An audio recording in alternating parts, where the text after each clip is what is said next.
Hello, hello, and welcome. Thanks for joining us here on this Wednesday evening. We're going to be getting started here in just a second with another chapter of Turn of Fortune's Wheel. This is the campaign book that comes with the Planescape box set. And so we're going to be entering into another of the gate towns in the Outlands and continuing to follow our characters in their pursuit of trying to understand what is going on with them. If this is your first time joining us, we are 20 sides to every story, and we are a gaming group that we stream some of our games here on Twitch. We upload them after the fact to YouTube. And sometimes you got somebody in the chat who's going to redeem the players a reroll. So I will get that situated. Thank you, SG3D2. Appreciate that. And I realize I don't have all my automation stuff set up here, so I better do that so I don't have to manually do all this. So let's get that set up real quick. But while I am doing that, we'll just tell you a little bit about us. We do run a lot of games for people who join us in our Discord server in just a second, or maybe somebody would type the Discord thing into the chat. That'll give you the link to come and join us there. And come hang out with us when we're not streaming. We've got a pretty active group. We've got an LFG channel where people are posting up their games that they are trying to find players for and such. So come and check that out and hang out with us there. Okay, does this work now? Add player reroll. There we go. Cool. So you guys are starting out with a reroll. That's awesome. So I think we will just get right into the story here. Basically, in the last episode, the characters using the Mimir device, which you are all hoping, once you repair its missing data, that it might lead you to finding the missing Modron that you were trying to hunt down for your benefactor, Shemeshka. You have managed to get a hold of one of the gates in Automata and attune that, and we had Clack record the first of the impressions of the gate towns to try to at least secure the first data point that it needs to be fully functioning again and reveal some information. The group is also on their way to their next location. A couple of the characters are dealing with a little bit of sickness that I would say is kind of coming and going. It's not an everyday thing that you feel sick, but it's probably enough that you realize that there's something deeper that is wrong. Something in the pit of your stomach. Just some mornings you wake up feeling a little nauseous and a little harder to get up and get back on the road and get going. But it is gonna have been about 2 weeks since the last session. You've traveled that long. The Outlands are that big.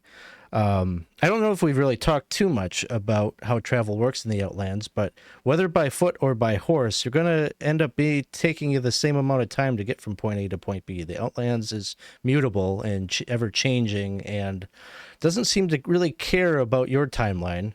It's going to take you whatever length of time the Outlands decides it's going to take for you to get someplace. So it may be that your characters are realizing that this for the first time. You made some decisions about where to go next, maybe based on what you thought was proximity, but it's turning out that it doesn't really feel like that's very helpful. But irregardless, the five of you have had some have put some distance between you and Automata, and you are making your way towards Excelsior, which is the gate town to the heavenly plane of Mount Celestia. And as we are beginning our session, you are arriving at this gate town. And it is sort of an incredible sight to behold as you're coming into view. This city or the town, sort of stands as a beacon of light on the horizon as you approach. And you can see that there are all sorts of strange, wondrous sights to behold. Eventually, the dirt road that you're traveling on becomes golden brick and stone that leads into, it has some of the orderliness that you saw in Automata, but it's scaled up in terms of its grandiose and impressive nature. More heavenly like. You can see up ahead there are floating moats of earth and gardens with radiant beauty, vibrant greens, just like this sort of sense of paradise upon all of the foliage that you see, and these really grand cathedral-like structures that are made of marble and almost glowing aura around all of the buildings, almost like they're beaming light off of them themselves. And you can see probably amongst the tallest of the buildings in Excelsior is this rising spire of alabaster that's gleaming, has colored glass windows, stained glass windows all around it with these like beautiful scenes of angels and divine beings passing down their teachings from the clouds. And it looks like we've got another player reroll coming in here from Percy. Thank you so much for the player reroll. Add that into the pot. Maybe the people watching know something we don't about today. Maybe. Describing heaven, but it's fine. It's okay. It's all good. I think we've got an image here we can show you of what you are seeing as you're coming in. And so kind of above the town proper, there's like this really long causeway that leads up to a stairway that leads into that main tower that you see. Thank you, Percy, for the subscription. Appreciate that. Thanks for the support. As you are approaching, you can see that there are both celestial and humanoid creatures kind of commingling in the streets, more or less in harmony, moving about in the lush gardens. And it seems like there's definitely like a little market ward where there's both angels and humanoids, setting up shop and trading in goods and foods and things like that. At some point, as you're like taking this in, like you're coming into the city proper, just taking in all the sights and everything like that, and there is all of a sudden like this vaporous like light kind of descends down just in front of the group, maybe like 10-15 feet in front of you, and it's I'll see if I can find a picture, but it's got almost like wings like emanating off of it that are just pure light. And in the middle of this orb, or this phenomenon that you're looking at, there's sort of this metal face that's sort of, it's like fragments of metal, almost like coming together, almost like a mask, I suppose, that kind of form like a vague face or a visage like that kind of stares out at you. And it speaks. It's speaking in common at you, and it just says, "Greetings! Welcome to Excelsior. How may I help direct you?"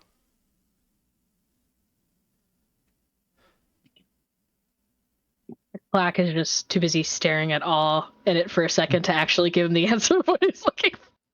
It's like, hey, we're looking for a gate to I don't know, wherever this place leads us. Ooh. It says, "Certainly, traveler. You will want to go to the Godstrand. and it just sort of like its face like turns and looks at that gigantic tower that you see that just goes all the way, like you can't really see the terminus of it, like it or the apex of it. It goes all the way up through the clouds. You can't see like the top of it, but it just seems to like look at that, and like all of its energy kind of creates like an arrow that kind of points towards it. And it says, "You will want to climb the stairs and reach the top of the Godstrand, where you will find a portal that will lead to Mount Celestia." When you say the top of it, how high is the top of it? It like kind of like looks you over, and it says, "I approximate that it'll take you about 18 minutes to climb to the top." Oh, okay, it's not that bad. I thought it was like, oh. I forgot that was your voice. Yeah, almost did I as well. 18 minutes. I guess that's not too bad. I mean, I don't understand why you can't just put an elevator in a place like that, but Stairmaster it is. Thank you for your help. Finally, like he's just like, whoa. Enjoy your stay in Excelsior. And flies Oh, away. there he goes. That was wild. Well, this is going to be easy, guys. I guess let's go ahead and go up there, and we'll talk about our feelings up there, and then we can leave. Well, don't Well, we it's want to lose? Go ahead. Well, it's our impressions. We need to soak in. We need to live it up. Yeah. Experience the city. We just got here. Sure, Yeah. beautiful, huh? All right. Uh, Well, We and got also, if you ask me, the best way Grand. to get to know a city is to mingle with the locals. It's a good idea. I need to get a sense of it. Because like I have like there's castles on clouds. It's good, I should write that down. Castles on clouds. Castles in the sky, even. You see he gets out a little notebook that he picked up before they left. He's like he's like making little notes. Castles on clouds. Yeah, maybe what do you guys think? Should we check out what's here if there is anything before we go, or should we just give our first impressions? Well, I would really like to rest my wobbly legs and get a drink somewhere. That'd be a great place to start. And what a better way than to mingle with the locals than in the local friendly tavern and nothing bad will happen in. Oh, does a place like this even have a tavern? it's right there. We could just go. It's too been easy. like 2 weeks. Come on, please. Don't you want to set off? Don't you want to at least sit down for a moment? I think all of us even need to go up the stairs, really. I mean, it's just, Clack, you have to be close to it, but we could all just sit at the bottom of the stairs. You walk up, do the portal thing. Check. I could do that if you'd rather avoid the stairs. How often do we get the opportunity to be in a city that has castles in the sky? It's wild. How do they stay up there? I can't figure out how they stay up there. But yeah, last I checked, stone is heavier than cloud. But then again, I've never gone to a cloud. I've always been very, very, very ground oriented. If you look up towards the if you look up towards the sky, you'll see that there are like chariots that are being flown about by like unicorns and other kind of divine angelic beasts and things like that. Can we hail a ride? That would be nice, and you don't have to fly. I mean, you could fly up there instead of maybe, and then maybe they do tours. You could get like, and here is the home of so and so, and we could get all the information you need in one quick little tour. Yeah. Do you think? Oh, sorry. Go ahead. You wanted to hail? Sure. You kind of throw a hand up, and you can see there's a carriage that comes flying down.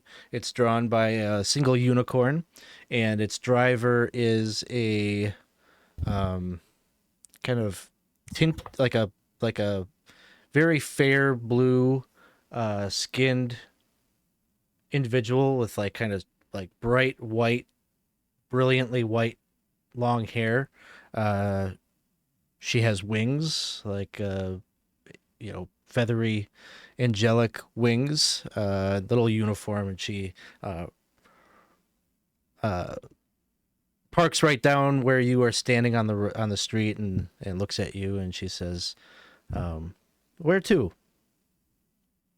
The fare is what? Like happiness and joy? The fare is Love? is 5 gold. Oh. Okay. 5 of you, one gold apiece. Sure. Yeah. We're sorry, go ahead. No, go ahead.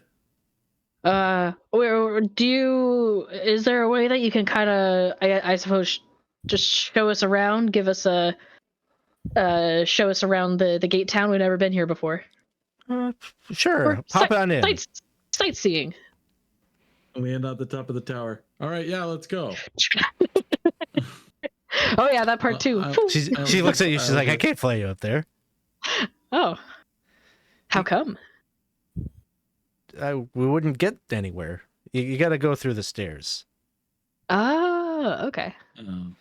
Well, that's But, good to know. But I can show you let's go around the town if that's. Yeah, let's go through the tour, I guess. We have to go through the stairs. I mean, we just walk up to the stairs and the portal's at the top, right?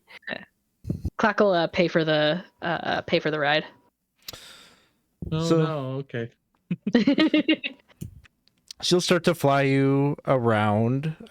She'll take you down kind of to where there are some kind of globe-topped buildings right underneath, like, I guess where the shadow of the tower is, and little town basically, like right under there. She'll tell you that this is called Heart's Faith. It's like kind of a quaint little town, but this is kind of like where the people that live and are lifers of Excelsior live in this place. She tells you, lots of kind of verdant orchards and a lot of art is created down there. Beautiful, scenes from Mount Celestia and the heavens. You can find it all down there. She'll probably start to ask you. It's like a little awkward, but she'll start to ask you a little bit about you don't have any you don't have anything like you're hiding, or like you're good people, right? I believe so. Oh, then you shouldn't have any problems. And she's just then she goes the moves off carriage. of it right away. And she's flying you about, and she'll take you up to a lot of these buildings that are up on clouds, and she'll kind of point out to you that a lot of them are occupied by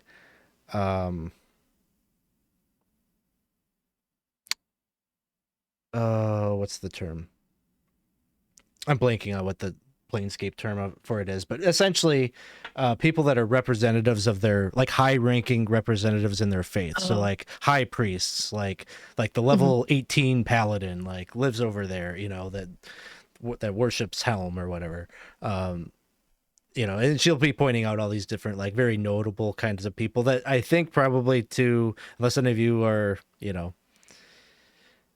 I don't know. Yeah, I don't think any of your characters would recognize any of the names that she'd be throwing out, so it's kind of a moot point. But she'll be pointing out at some point maybe she'll point out the biggest of them and be like, that's where this is this huge mansion with multiple spires off of it, the kind of thing that you could get lost for days in.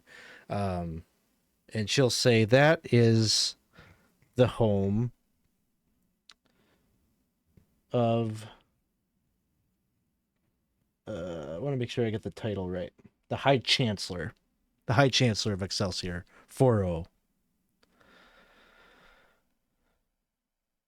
And she'll explain that they've been in charge, for over a century. Furrow. I'll type it in here. Furrow. Thank you. Good. Sorry. Oh no, I was just like, oh, that's how it's spelled. I was gonna ask. So you know a lot about the gods and stuff, huh? Obviously, the good ones. Yeah. It really depends, I suppose. How's where just St. Cuthbert? So you got a mansion here? He's got one further up, or I don't know. St. Cuthbert. Foppish hat, droopy mustache. Yeah. Yeah, my buddy gave him a ride yesterday. Really? Well, he doesn't live here, but I mean, he comes down from the mountain sometimes, get groceries. I met him once. Yeah? Yeah. We fought together. He was bigger than I thought he'd be. I hear he's not a very good tipper. Huh? I don't know about that. No. It's just what I hear. No, he doesn't live here, so I don't know, But you'll see gods come down sometimes and hang out and walk around down here. If you know where to, there's different places you could go. You might be able to run into them if you frequent the right establishments. Are you looking for an old friend? I was just wondering where he was. That's all. How he's doing. Just heading out? Just whatever? Just because? It's like, how when you meet somebody once and like you're like, oh yeah, he was, he's a great guy, but he was like, oh yeah, here, I'll sign this for you. Have a great day. You want a picture? It was kind of more like that. Oh, so these gods are more like, celebrities or kind of like social influencers or something? They have a lot of social influence here. Okay. It wasn't clicking with me, but now I'm starting to get it. They Yeah. They This don't makes come down sense. here like as much as you'd think, though. Like, things around here don't impact them as much. Like, their attention's usually more on. Well, I'm gonna go out on a limb. Y'all are primes, right? You're not. We have been called that. Yeah. We have been called that. Gods are more concerned about where you all are from. Making sure that people are still believing in them and praying for them, Oh, yeah. Like Tinkerbell. You got to believe in the fairy or the fairy dies kind of thing. I'm not familiar with that one, Tinkerbell. Is this your god, Cerebella? Or do you have any other deities that you worship? I don't worship Tinkerbell, no, but I'm just trying to understand. Do you think these gods would be interested in getting us back to where we came from if they're so interested in those places? I don't know. I couldn't tell you what gods care about or are interested in. There might be one, you trying to get home? You're lost? Well, yeah, kind of. I didn't come here because I had it on my vacation itinerary or anything. Although this isn't a bad place compared to some of the others. Interesting architecture and all of that. People. Yeah. Let's say for the sake of argument, people aren't so good. What's their experience like here? Hypothetically. I mean, just I guess the worst thing probably is just make sure you know where your wallet is. You got pickpockets here in heaven? There's a thieves guild, but they only Yeah. pickpocket from bad people. Hmm. Hey, Baldwin, Oh. do you want to hold on to my my purse for a little bit? I've been feeling kind of ill. It's kind of heavy. You know, maybe you should hold on to it for a while for me. Well, so if you want that, sure. Mm. Well, are you trying to say that you're a bad person? Oh, no. You know how like I've just been waking up feeling not so good, and I've you seen the know, hacking every morning. It's yeah, not yeah. pretty. And it gets to be kind of heavy kind of heavy sometimes. So just a lot of gold I'm carrying around. Uh-huh. That put it in my bag, I guess. I have 840. So if You you are don't only 140? What? expect anything, so that's why I'm giving it to you to hold on to. You want me to actually add 840 gold to my inventory? As Is long that as like, you mark it as mine. sure. I will make a special item, Cerebella's money. This always happens to Dawson. He always ends up being the coin purse. Why am I the accountant again? I didn't want this job. I'm going to kind of like nudge Cerebella though and say, you remember what happened to Dawson? Sorry, to Baldwin. Baldwin before, don't you? Well, I mean, I know he's, had some issues, but I don't think the Thieves Guild is going to bother him. I think I'm saying, do you remember how he lost his flute? Oh, yeah, I totally understand that part. I mean, that's a risk for all of us, But I just feel, yeah, I don't know. I'm willing to take the risk. I think that we should stop worrying if we're good or bad. And let's just go back. Let's just get this done, huh? Let's just get this done. I'd like to keep on going. So, driver, you mentioned something about not having things we shouldn't have. Like, what kind of things would you be worried about?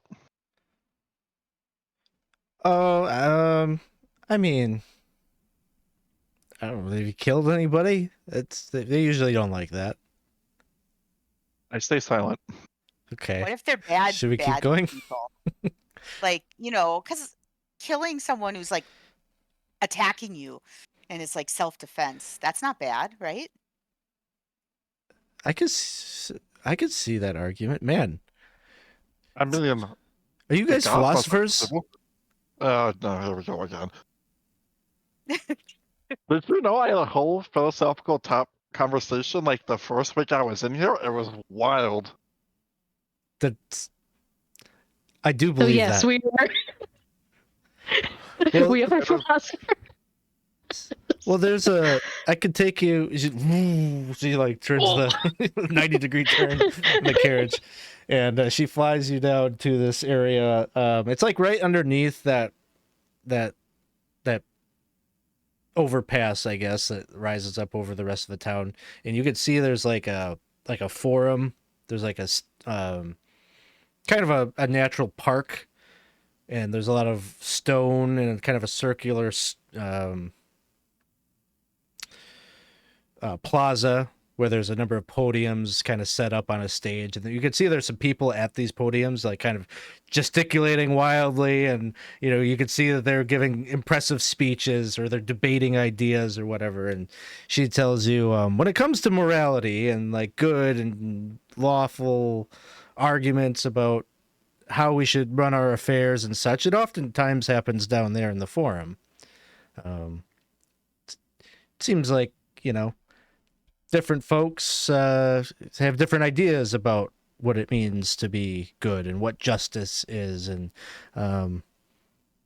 powers that be, sometimes that's where they would go to make their case and try to influence the minds of the people of Excelsior.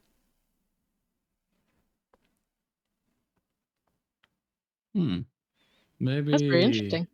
Maybe we could stop for a moment. I I would like to stop there for a moment, please. I don't know We'll why. second this idea. I don't know why I feel scared with Zilloff saying, "I want to stop there." Mm-hmm.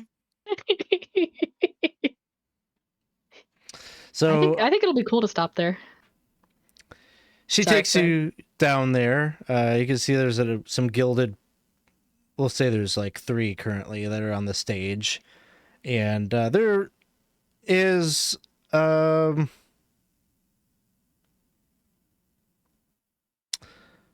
say that there's actually currently a Pit Fiend that is up on the stage. You know, this big red hulking creature with wings, and he's got like little glasses on. And it's just like, dear people of Excelsior, please heed my words, you know. How could it be wrong to enslave the soul of someone who willingly entered into a contract? I mean, don't you believe in free will? And blah, blah, blah, blah, blah. He's like making this like terrible argument and nobody is stopping to listen to him, but he's trying to get a crowd going. And then he sees Zilloff, you're getting out of the carriage and walking over there, and looks like he's a little excited that there's somebody that's making eye contact with him. Oh. If we are stopping to get out, I will make sure to leave a very good tip for the driver after hearing that the other guy did it. Hey, now you can say you tip better than a god. Hey. I'll give him like what was the fare? 5 gold? I'll give him like 3. Okay. Then you could feel the appreciation in their voice as they set off and drop you off here. Nice.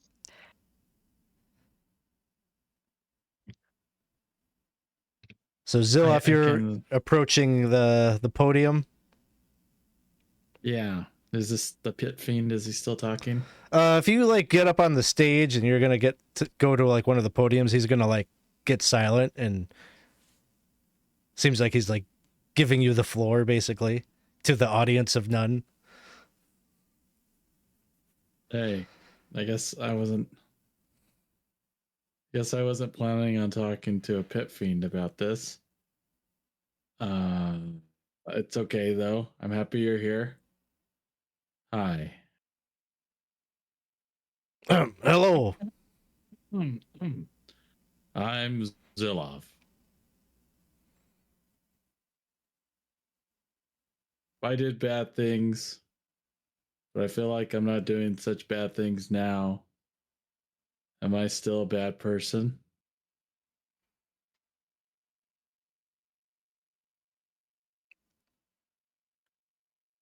The Pit Fiend just looks like flabbergasted. Is it a rhetorical? No, it's a question. You're sharing a point. There's a point to your message. It's not a questionnaire. I need help. I'm looking for help. I can help you. And he like whips out like a piece of parchment. And he's like, "What do you want help with?" No. This is the guy the soul collector over here. We don't want that kind of help. I've already been there, done that, buddy. Well, what about one of your friends? They all still have their souls? I think so. And then you see like at the edge of the plaza, there's a number of like armored individuals. Most of them have like kind of like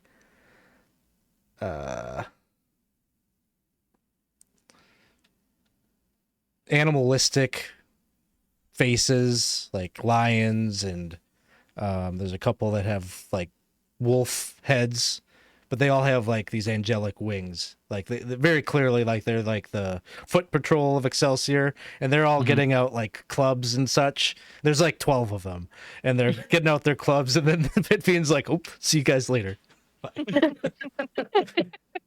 And then he flies off.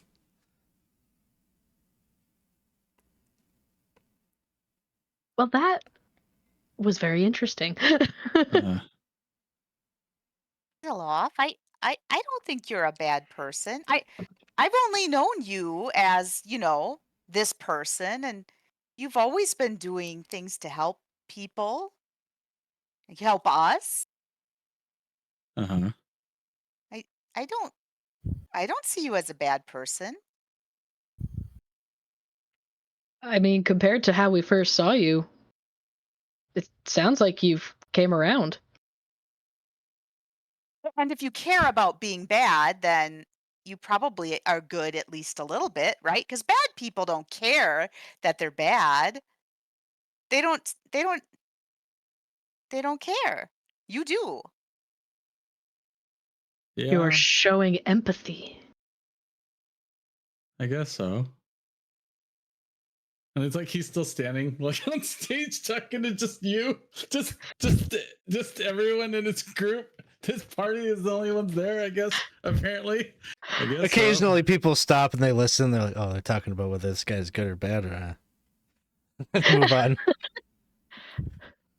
I like to imagine, like, as he's just standing there, it's just like him standing there, just like arms, just kind of like, huh, just like Yeah, all dangling. That's exactly how he is. Well, What would make you feel like you were good? What would like, solidify that for you? Yeah, what is good to you? right. I think I would just. I think I prefer to forget what I did. Well, then you would just be bad and forgetful. You wouldn't be good. It'd be so much easier. Yeah, but good isn't easy. That's the whole problem. Good is supposed to be hard. He's gonna look at you. He's gonna.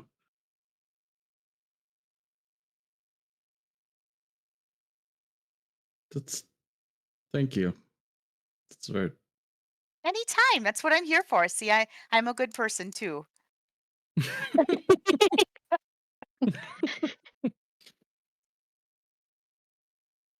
I'm gonna come down. I'm gonna get.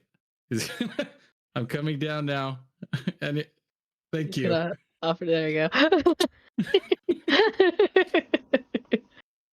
Those were some very wise words, Cerebella. Were you not only a queen, but were you also a philosopher from your world? There was always the question portion, and if you have a really well rehearsed, easy off the cuff answer, you tend to score higher. So, I guess you could say I'm a philosopher of sorts. I Huh. want world peace and, joy in the heart of every child. Hmm. So it was like, and I was like, oh. And you got to say it like you believe it. Because of course Uh, you do. Little All right, But I'm tear in but the ready. you eye. don't. No, I'm just saying you got to show that you believe it. Mm-hmm. I feel like if you're true to your words, you don't have to try to emphasize showing it. And It just that's why you're happens. holding my money, Baldwin. Huh? Never mind. Mhm. all right. Well, we're at the forum now. We are at the forum. Should we try to? Well, the bridge is all the way up there. Well, is anybody down there talking? Is there anybody else down there talking, or was the Pit Fiend the only one? Pit Fiend was the only one. Okay. Otherwise, the space isn't being used other than as therapy for Zilloff right now. I wonder what a debate looks like in here when it's not being used by a Pit Fiend. We can make one happen. What if we asked what makes someone good? Would that be a good one to stir the debate? It's very open-ended. I'm not a philosopher. I'll admit it. I'm not. Hey, if you want to get on one part of them, someone can get on the other, and then we can just go at it. I'm like the worst debater, but let's go up there. I'm curious to see if anyone will start showing up. Well, Hmm. let's hear the pitches or the message that you wish to deliver. I didn't think of anything, so let's see. If you'd like, I can start. Yeah, let's see what you got to start. Because my only opening question is what makes someone good, but then I wasn't sure what to go from there. Well, you asked me the question of what makes someone good. Mm-hmm. I believe is be able to make the right decision in your heart that you know can be true for both your morals and your values. Make I guess either maybe a performance check. It may not be the easiest decision you make, but if you know what's right to you, maybe it is truly good. Oh, I'm not other Baldwin. This Baldwin's not great. No, you got to say it like you mean it, Baldwin. I'm not It's sure. never going to do with no mouth. Okay? But who is to say? Yes, you could stick to your moral compass, but then that's subjective. Is there an objective view of good?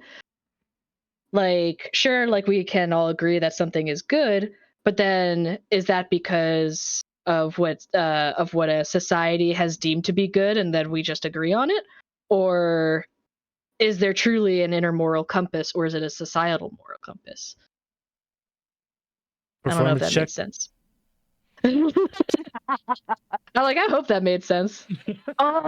Boy, Yeah, we're the two going of at you it. are going back and forth and like having it's more of like a discussion, and just nobody seems, maybe you're just saying things that they've heard a million times before, but like nobody is like captivated by what you're saying. Hmm. Or is it just the guy with the biggest lightning bolts? I decide what's good, and if you're not doing what I like, bam. Hey, Hmm? you can do lightning bolt. Get up here. Come on down. It's your time to brace your debate on what is good. Cerebella, There is no good. go! It is subjective, and that's why good is so dangerous, because so many people think that they're doing something that's good and it could be harmful. And then they feel like morally superior and justified in their behaviors. These As she's aren't good talking, things. I'm just leading her closer to the stage. And that's a fair point. Like at that point, does it become a pride, and is pride truly good? Is it? Yeah. But it's also at the same time you are doing good, but is it truly good? Is it truly helpful if it just like is it actually like helpful, or is it just merely because it feels good to do the thing that you Are wanted to you do anyway? are you even being altruistic if it just makes you feel so good to be good? No, now you're just doing it out of selfishness. So what's the point? You might as well just be happy and selfish then. Is Cerebella at the third podium right now? Sure. I Okay. think she would get that's a stage. She's not gonna turn that down. All right, performance check. Okay.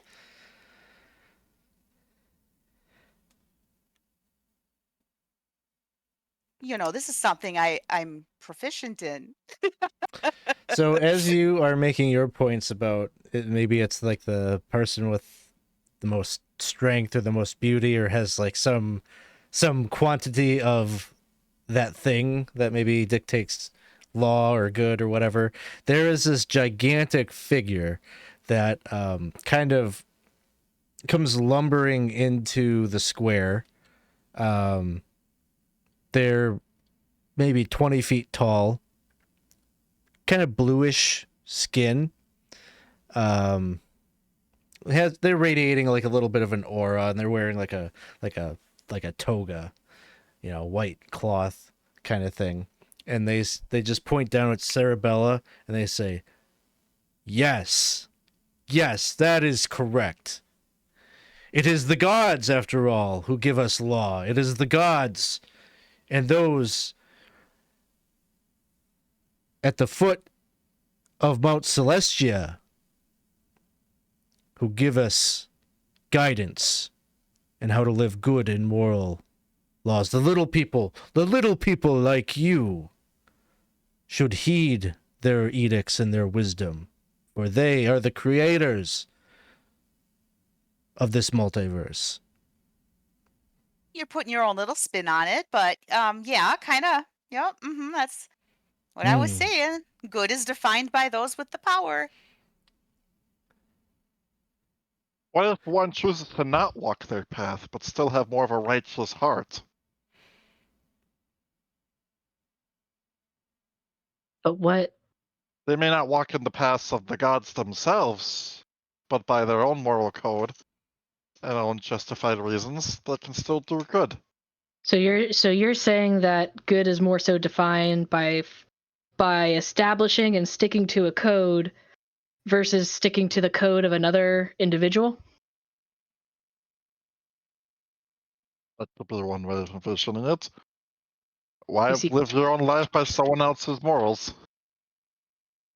Apparently, because they're the gods, they made the rules, and we puny mortals should just follow them. And that's Yes. how. That's what the 20-foot tall angel is saying. So And then he says, you should put your faith in higher power to protect you, because there are those who are evil who would seek to destroy and ruin you and take advantage. The gods of Mount Celestia look out for your best interests, for your happiness. If you follow their law, then you too can live a perfect, happy life. What You is hear- a perfect happy life? You can hear the faintness under his mask breath. Sometimes they don't listen at all. And there's like, there's some people that are, by virtue of Cerebella's speech that attracted the big guy. There's now like other people that are like, okay, now this is interesting. We got an Empyrean that has entered into the debate or whatever. Ooh. So like people are kind of listening. And I would say you, Cerebella, Baldwin, and Clack, you can all have a point of inspiration for getting a little debate going in the square. Oh, cool. Not bad for not knowing what I was doing. Baz is going to say, so for what I'm hearing and what I'm understanding, if someone puts their faith and trust in the gods, then nothing bad will happen to them.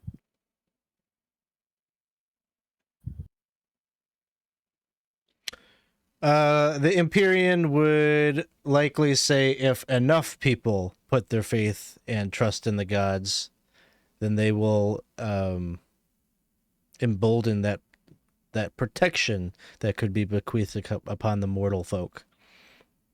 But it's a constant battle because demons and devils everywhere are trying to wrest away the souls and the goodness from people and turn them to wickedness for their aims and their goals.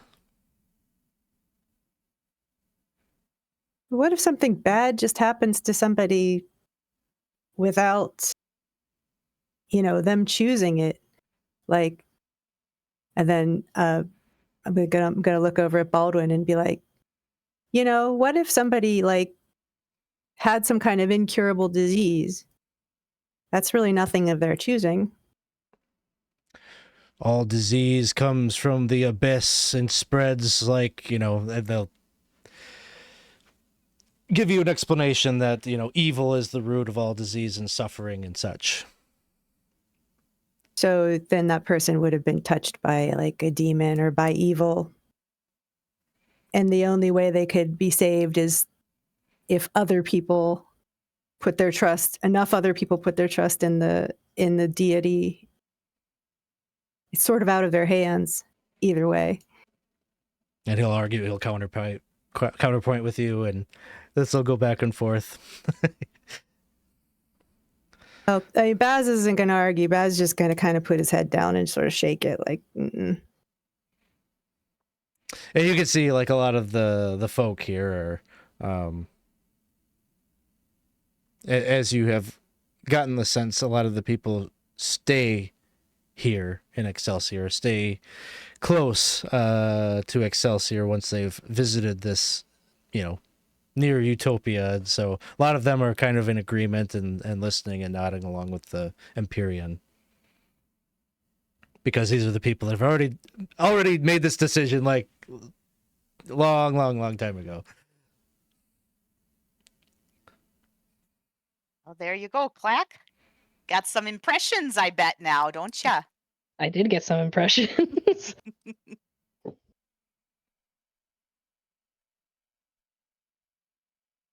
Well, that was a very spirited debate. It's been a while since I've been able to be on a stage. I gotta say that felt kind of good, But maybe we should find those stairs and, check this lovely portal off our list. Yeah, I'm for that. Baz is like, let's get out. Let's Yeah, let's Yeah. go. Let's go. So you make your way towards the God Spire, or the Godstrand. And as you approach, you could see big, wide staircase of marble that leads up into the tower. And at the base of that staircase, there are two bareheaded sentinels wearing heavy armor that guard the gate. Nearby, there's like other locals that are lingering about, either meditating or in prayer. There's maybe some minstrels on the street singing what sound like hymns to whatever faith or god that they belong to. As you all approach, one of the wardens just puts out like a hand and says, "Halt! What is your business here at the gate to Mount Celestia?" I just want to see the gate. That's it. Go ahead. Okay. He kind of waves you through to make your way up. They both their gaze kind of lingers on Zilloff for a bit, but they don't stop you or interact with you, but you could just feel that they're like staring intently at you. I'll keep my eyes down as I'm walking. And you start to make your way up. And basically, like when you first walk in, there's like this big, huge, grand hall, and there's all sorts of different, like smaller staircases and things that you could go up. But it's very clear to you, like the main staircase is this winding path upwards that just kind of winds around the interior of that tower. And there are other people that are coming and going. And you start to make the ascent, and there's sort of very pleasant. Everything is pearlescent white or this radiant gold. And there's almost kind of like a soft film that you feel like you're gazing upon everything in. Like everything is just this ethereal sense. And there's like a fragrant breeze that kind of wafts down from above, almost like a cooling comfort that is coming from up above as you're making your way up these golden stairs. And as you are making your way up, you can see on the walls, like at some point you pass by these like beautiful stained glass windows, and you keep going up and up, and eventually the interior becomes kind of this mosaic all the way up that follows you up the staircase on the walls. And each of you is going to see something different in this mosaic. But you all only see yours. You don't see what other people are seeing. And for Clack, you're making your way up. And it's kind of heaven to you because the mosaic seems to depict the landscape of your home, kind of like this seems like kind of sandy, dry planet. Looks very comfortable, and there's depictions in the mosaic of other of Thri-kreen creatures, so a comfortable vision for yourself, and you see what appears to be yourself very prominently featured in one of the mosaics as you're seeing this like almost like unfold like a story, different singular images that are telling like a story. And so there's like clearly a scene where it looks like you can tell just by the coloration of the Thri-kreen in the image, and it's your buddies, like the people that you went hunting with, like your hunting party from your tribe or whatever. But as you're moving up, you get the sense that at first you're like excited because it seems like you're the central character of this story and that you're the main character. You're always prominently featured in the center. You're the biggest of the Thri-kreen, it would seem.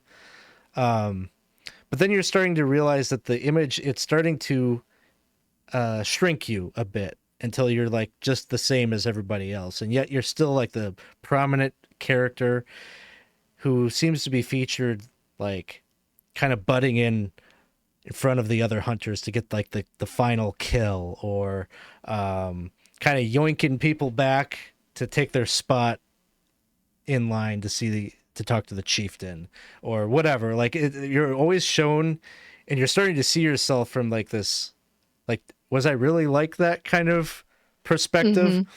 Up to the point where the final scene shows your tribesmen huddled together without you while you're sleeping, and they're clearly concocting, there's like a little thought bubble maybe in the mosaic that shows giant. And then there's the next scene is like all of them saying like, you could totally kill this giant, like you got this. And then you being like, okay, and walking out the door to go and hunt the giant. And then the last splat, we see you underfoot of this big hulking creature.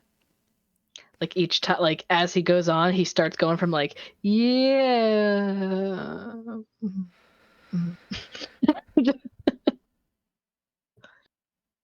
Less and less thrilled. Cerebella, you have a similar experience with your mosaic, but yours are at first also pretty great because you're on a stage, you've just won first prize, but yours is almost like a memento where it's like telling the story backwards. So we see the first panel shows you've just won the beauty pageant, but then we see all of the nefarious things that led to that victory. Maybe I'll let you describe some of these scenes, some of these panels. Oh boy. Okay. So there may be things where she has like cut or hidden people's accessories for their outfits, kind of fiddled with, like the flaming baton so they don't flame up quite right. Different, like spreading rumors to the judges that someone's breaking the rules of the pageant, and just aligning things so that those rumors seem to have some substance. Um, I think as the panels go on, the one that probably shakes her up the most was when she smeared peanut butter on the mouthpiece of the flautist who was allergic to peanuts in order to get her out of the contest, and had a stronger allergic reaction than it kind of shook her up a little bit, because no one's supposed to die. She didn't die, but this was maybe taking the abuse of power a little too much there. Little So mosaic stones like depicting an ambulance. makes sense to me. The ambulance, something I finally recognize. So and as she's going, I mean, most of that she can kind of justify. I mean, they would do the same thing. This is a cutthroat business. You know that going in, but I think that last one probably got to her a little bit more because that's very real. And it should be said, as you all are looking at these mosaics and they're communicating this message to you, the power of this place is so potent that it cuts through any self-delusion that any of you have had, or self-denial of like what kind of person were you in these acts. And so even if you're going to suppress it down later, for a moment, you have perfect clarity of these deeds and how they affected people. Let's see about how about Baz? What would Baz see in the mosaics as they're walking up? So Baz is gonna immediately recognize the area, the woods around his house, and a nice, like, really big aristocratic mansion type place that he lives in. And then there's going to be just like images of him kind of just being a little bit of a pain in the butt, like, getting into trouble as a teenager, like running out, escaping the house, stuff like that. And then, but then you can see like his father figure in the background, sort of starting to like loom larger and larger and getting angrier and angrier. And then there's some other people who show up that are also like aristocratic, and they're whispering. And you see Baz like kind of hiding behind a wall, so he's like overhearing something. And then you see him like kind of running back into his room, and he's trashing his room. So like his whole like beautiful house and beautiful room and beautiful childhood, he's just tearing it apart. He's angry and frustrated. He sneaks. You see him sneaking off to meet up with these people that he was overhearing, and they are like you see Baz is trying to like look very grown up and explain that explain something to them that he's trustworthy, and you see like one of them is just pointing at him and laughing and chiding him like he's a little child and this sort of thing. And you see Baz like he kind of goes to reach for like a weapon, and somebody else behind him comes up, and then then the whole thing just kind of goes red, and you see the father figure like that was big and dark, and everything just kind of like wither into nothing, and the house itself like crumbles down into nothing, and the whole mosaic just kind of turns black. And as the father figure withers, it animates for just a second and speaks to you, and you hear it say, "You have a second chance. Don't disappoint me again." I think Baz stops there and just like is completely dumbfounded and shaken, and he's just stops in the middle of the steps and just like looking at this black wall and trying to kind of figure out where he is and what he does next. Zilloff sees in the first panel the eye staring back at you. Just this purple, infected looking eye.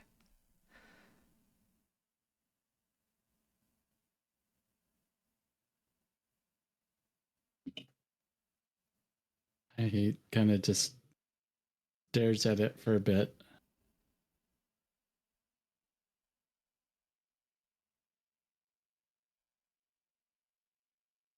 And maybe eventually he'll sigh, try to kind of still himself to continue walking up. You can never walk away from me. I begin to walk faster. And as Eventually you're, run. Start running. you're up the running, steps. and you kind of notice like none of the others are around as you're running. You're running away from the mosaic, and it just turns to like nothing. Like there's just mosaic stones that are just blank or gray. And the voice just keeps saying, "You can't run from something that's inside you, Zilloff. You made the deal.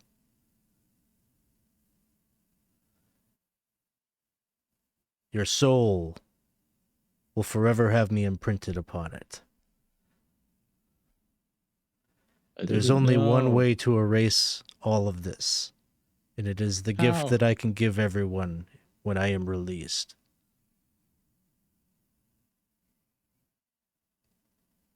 He's gonna shake his head and say, "No, I don't want this for anyone else." And it just says, "Then this is who you are." And you'll just start to see people being dragged away from Rastor, the people that were taken by the cultists that were under your, well, through Thayer's doing using, controlling you like a puppet.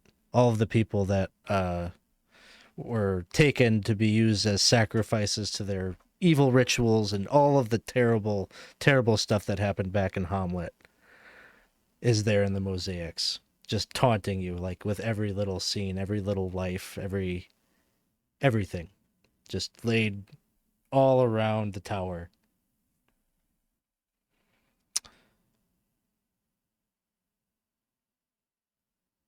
He will continue going up, but like I've lived this, and I've lived it, and I've lived it again and again.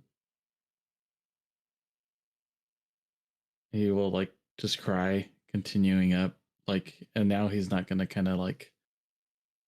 He's gonna look and continue to look at the mosaic as he's walking up. Almost kind of like, this is what I deserve, and I'm gonna accept that my choices, and I might never get away from it. He's gonna try to accept it and continue walking up.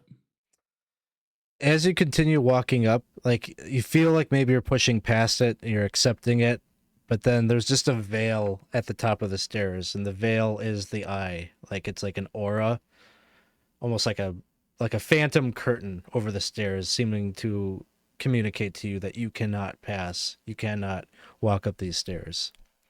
The path to heaven has been blocked for you. I'm gonna bring out my greatsword and try to attack it. You hit it, and it just like clangs on. Like it sounds not like a sword hitting flesh, but like clanging off of some kind of very hard iron, and it just like strikes back at you. And the eye just blinks. I'll continue to do it until I probably break my weapon. So you're there just fighting and fighting and clanging and clanging. And it says, I will say, "I'm sorry. I didn't know. I didn't know." And No. if there was like a person that was staring or looking at you from like down below, they would just see you standing there, like looking at the wall. And that's probably how it is for like the rest of you that are caught up in your mosaics. You're just staring at the wall. If we were to like pan out and have like a, you know,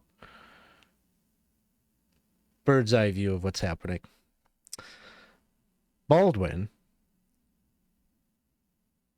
you're moving up the stairs. What do you see? I would say in the first set of images shows a very young man in very ornate armor with a high ornate headpiece, wielding a massive sword, charging into battle, seeming to have won a great victory. The next panel would envision a blossoming keep or kingdom being flourished, beautiful white flowers appearing, and then magnificent keep with him at the center of it. The next panel would show him visiting those who have no one left in their lives, the sick, the diseased, the dying, at the chagrin of who would appear to be several others, maybe his advisors, telling him no, but he would be shown as an image of shoving them away and going towards them instead, where the next panel would follow his descent into his sickness. Slowly, as his sickness would progress, he would become more isolated. The flowers would start to wilt. And in the next panel, they would show visions of the advisors who would try to help him manage his rule. Plotting, scheming, daggers can be seen in the image. And him in his weakened state decided to put up one last fight for himself. And the next panel would show a fury of red and deceased bodies of his advisors. And realizing the actions he has made, the petals would begin to fall off the flowers as he lays his crown at his seat, dons the mask, and walks away from his keep. After you are done looking at the mosaics, Baldwin, you are at the top of the tower alone. And you can see that the tower seems to step off, or like there's like an archway at the top of the staircase that leads out of the tower and onto a cloud-like surface that surrounds this mountain that moves up. And there's lots of different, like the whole terrain around you is just this cloud that has different structures and apple orchards, grassy fields like on top of the cloud growing different fruits, and you could see angelic figures kind of loitering around and such. And it would seem that this right here is the gate. And you have the Mimir is floating around you now. And it's like beeping, and you can see it's like floating around this skull-like artifact is floating around. It seems to be collecting information. It's reacting. It's humming about. And at some point, it settles down and it's staring right at you, seemingly waiting for you to deliver your observations, your impressions of this place. I take one more look around. No one at all. Not a single person. None of your companions made it up.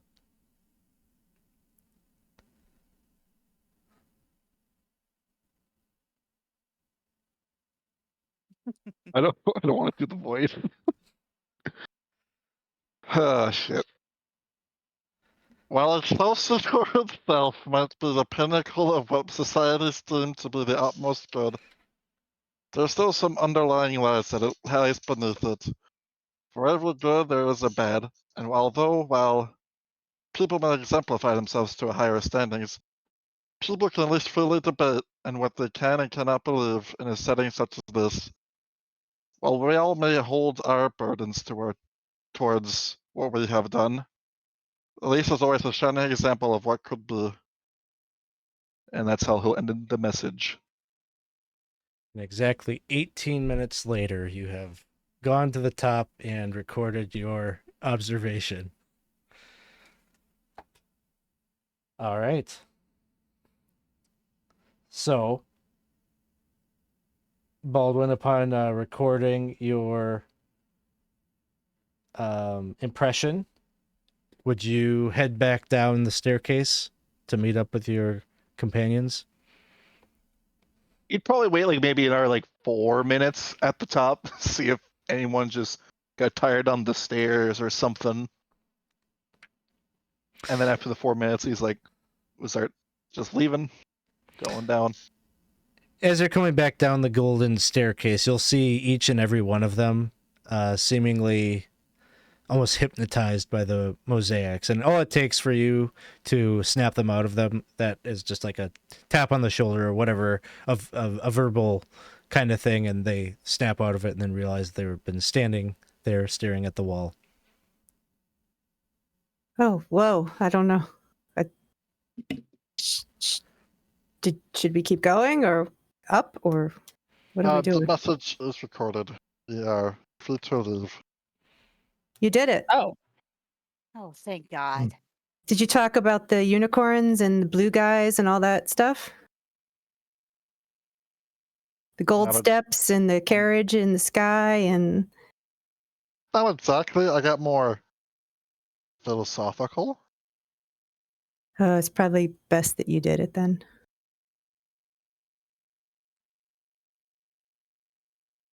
Zilloff. Yeah. Zilloff. Yeah. Good? Yeah. I'm good. Is he good? Are we? He's got like a little tear in his eye, but he's not. I don't know. He kind of nods. Are we staying here any longer, or we're ready to go? I wouldn't mind leaving. Clack would kind of. He's like, you recorded the message, and he's gonna like pat himself to feel for Mimir. He's like, when did that happen? Yeah, that's right here. Oh, The Mimir will You- start to fly back over to Clack and surround, Oh. kind of float above your head. huh. Well, I guess the question is now.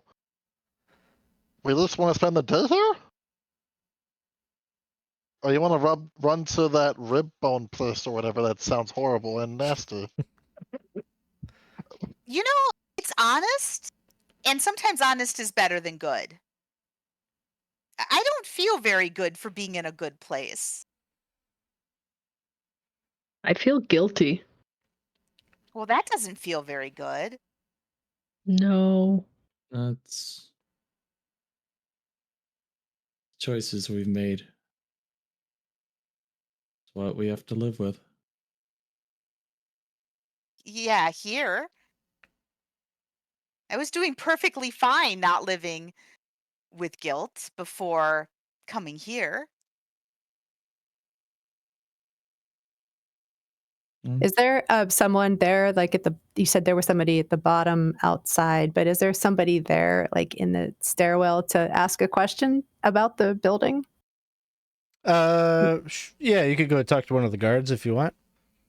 So once we would go there, I would go up to them and say, those images, do they change if you go up the steps again? If you pass through here another time, do the images change? Depends on if your heart has changed. They reflect back what lingers on your soul.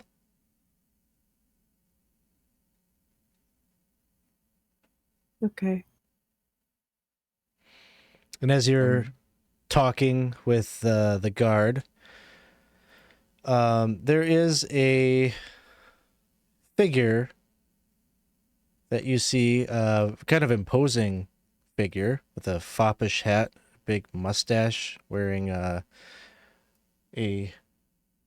cudgel at his side. He drifts past the archway, like the archons, the hound archons, or the bear archons, I'm sorry, that are at the gate at the bottom of the stairs. They seem to know him. Like they don't stop him, they don't question him at all. He just like strides past your group. Until he's maybe halfway up the initial staircase, and then he stops. And he turns around and he looks at Zilloff. And he says, "Child of scale and shadow, there's turmoil in thy heart. Verily thy pact with Verisdune is no trifling matter. Yet, in your error, there is a glimmer of noble purpose. You are close to reaching the first milestone. Death is not the end of the journey, as you well know. Redemption comes first by forgiving thyself. What you saw in that mosaic can be redeemed by pledging thyself to a righteous cause. Do not give up hope. Challenge the darkness that once seduced you. Seek justice. Hold fast to the truth. And always carry a cudgel. He just like gives you a wink. And he's gonna keep walking up the staircase. Yeah, I think Zilloff will start to smile a bit and kind of nod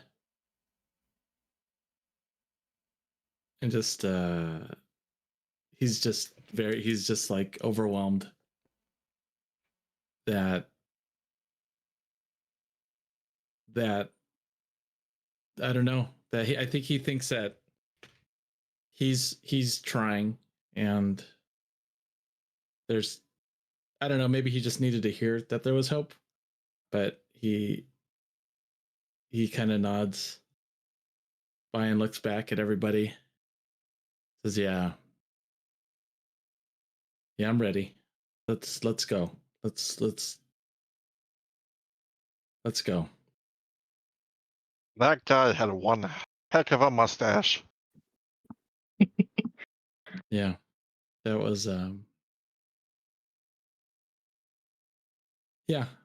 he was good man.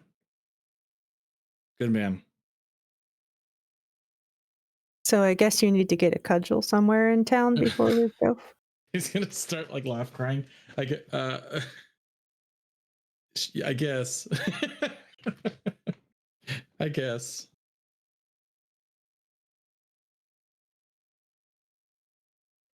I once heard of an adage called walk softly and carry a big cudgel. Was that guy? Possibly. I think that was Teddy Roosevelt. Who? Yeah, how do you know about him? You don't know anything Teddy. of. Yeah. Anyway. Roosevelt. Never mind.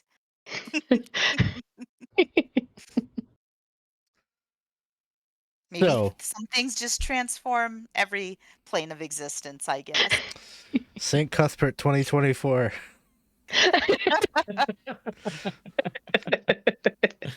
So, as you all are talking and taking stock of, things that have happened, or maybe you're getting into discussions about what to do next, and you're walking out of the tower, you notice that there is quite a bit more activity at the forum than previous.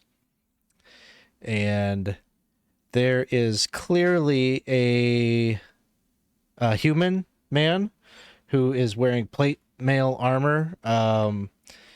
He's got like long flowing hair. His plate mail armor has etched into it a symbol. It looks like a set of scales resting on top of a large hammer. And he seems to be addressing the people. He's like, "Good people, I am afraid that Excelsior has fallen on bad times. And bad times are the result of bad leadership. For we have waited around for far too long under the rulership of our High Chancellor, who allows the resources that we have at our disposal to take the fight to darkness, to take the fight to evil, and we cloister here on the fringes of the Outlands, while fiends and demons prowl the lands and go unchecked to terrorize and spread wickedness. Well, that error has come to us now, and now infects our good city. The souls, I'm afraid, of our very citizens are going missing. And I pledge to you as Nimbron, Paladin of Tyr, that I would do better. And I would bring the hammer of justice of my God towards these evildoers and root them out and make our city great again. And, you know, it's kind of very much like a political kind of statement, and people seem on board. There's a lot of cheering, and there's a lot of kind of glowing applause that is coming from the crowd. And as you're all maybe taking this in a little bit, there's a canine-headed Archon who approaches you all. Seems like he notices that you all are hearing this speech that is happening down below, and he just moves forward and he says, "Oh, pardon me, fellows. I see that you're taking notice of the affairs of our city down there. Might I inquire, are you all adventurers? May have a job for you. If you're interested, it pays." Is what is saying truth? There is an element of truth to it.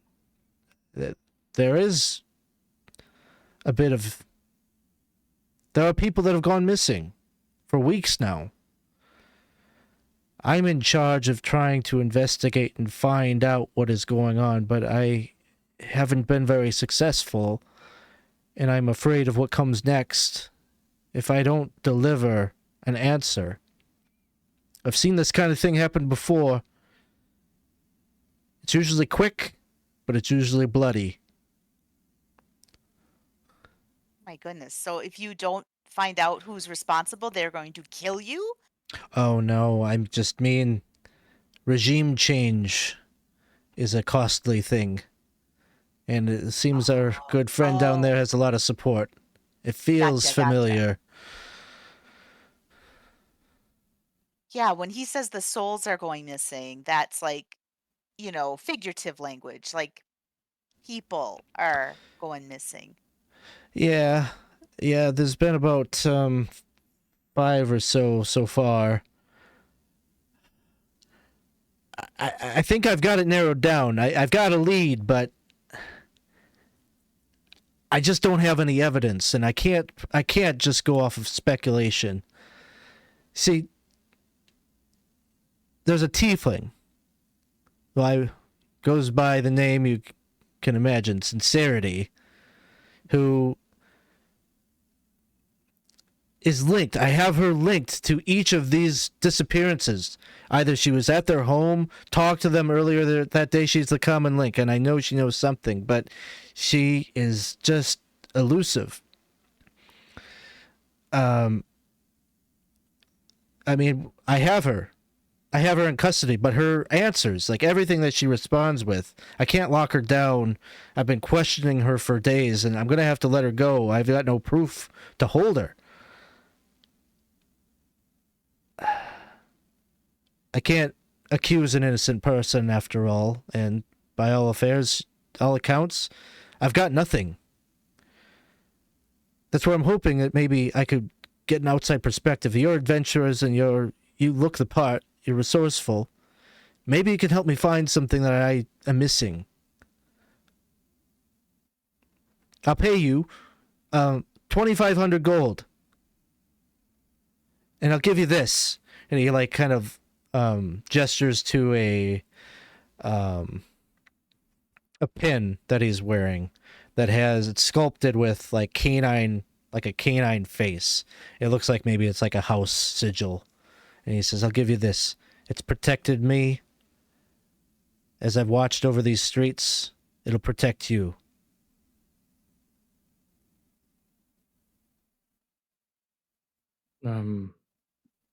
What do you all think? I think we owe it to this place maybe to help it out, huh? I It was looks I was good. thinking the same thing. Well, I mean, I think it would look really good if we help out. I would like to help out. And now you can see him kind of like he's kind of thinking, he's like, wait, is what Cerebella is saying right? Am I now being selfish by wanting to do good after what I saw? And he's like, but he still wants to help. Well, whatever you think. Like I said, I've got her down at our headquarters, the guards' headquarters. She's held there. I could give you her address, directions to where she lives. Maybe there's something there. Talk with That would people, be- and I could give you the locations where these people were last seen, and maybe you could turn up something that somebody saw. I don't know. That would be helpful. What questions have you already tried asking this person? Oh, and he'll like give you kind of like the standard things, like questions about where she was on the dates of all these disappearances, and he'll tell you like she's got an alibi for everything. Like she can. It even seems like she's got people that can back her up in a lot of these cases. But then there's conflicting stories with like other people that have said that they saw her at these locations like earlier in the day or whatever. Just kind of like standard questions that the police would ask about time and place and motive and things like that. If you have to release her soon, we should get down there and ask her the questions, ask her our own questions before that happens. And check out our house when she's not there so we can see what she might have hidden. What do all these people who went missing, is there anything that they have in common, anything that ties them together? Not that I can tell. They're all different people. You know, he'll tell you that one of them went missing in their home, a dragonborn. Another was a gnome, last seen in an alley near the Godstrand, which would say,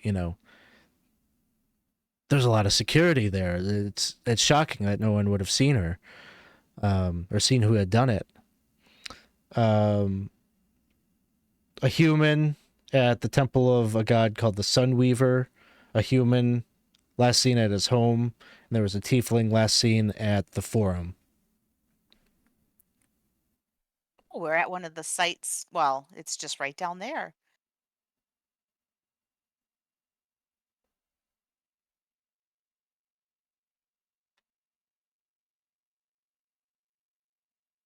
So should we talk to this person first? Is that what we're thinking? And then from there, maybe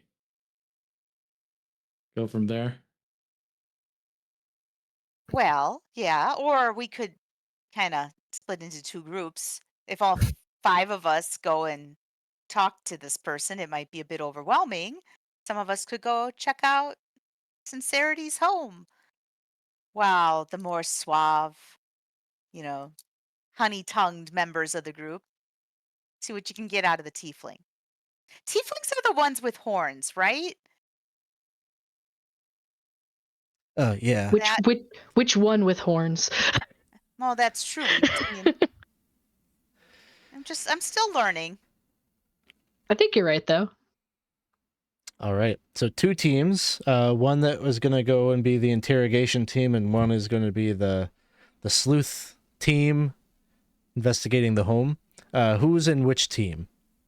I volunteer for investigating sleuthing team. Yeah, I'm probably a better sleuth as well than interrogating. But who are our good talkers? I was like, oh, are we all the sleuthers? I think we're all the sleuthers. I know I'll go Dolly. talk. I was gonna say, Maybe. yeah, I was gonna say, I know Dolly used to be good at talking, but I think he just mentioned how he's no longer good at talking. I'll go interrogate.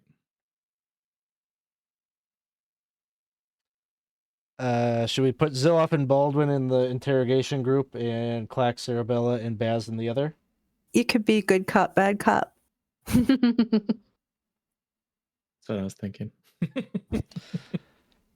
All right. Since Baldwin isn't there, we'll do the investigation team first. So you get the location of where Sincerity's home is, and it's actually right down in that little village right beneath the tower, where you got a little view of when you took your carriage ride.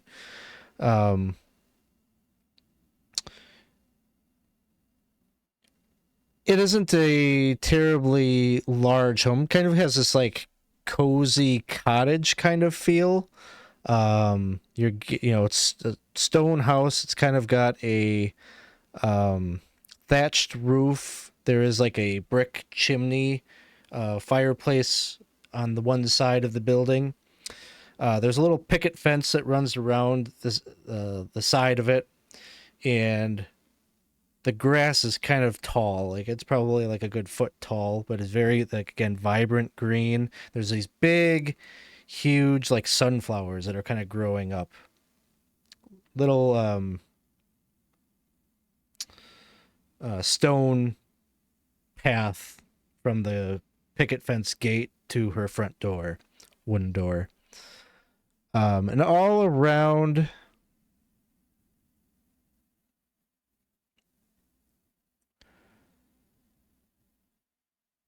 and there's other flowers too, blooming lilacs, just kind of wild flowers in the front yard. Looks like it's probably dark on the inside. You already know that, like, in theory she's not home, but there's no indication from the outside that there is anybody there.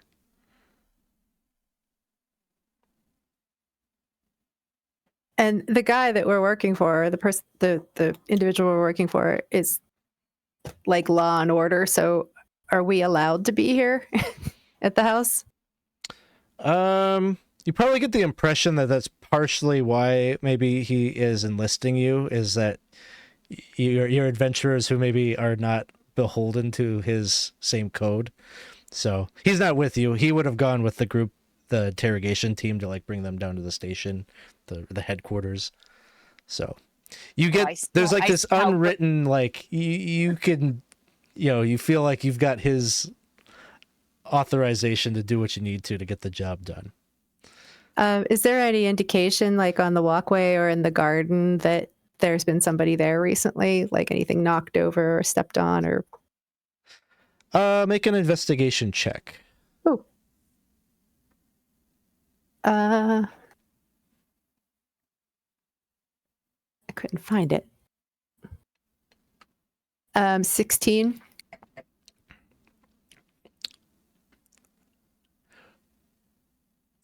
There are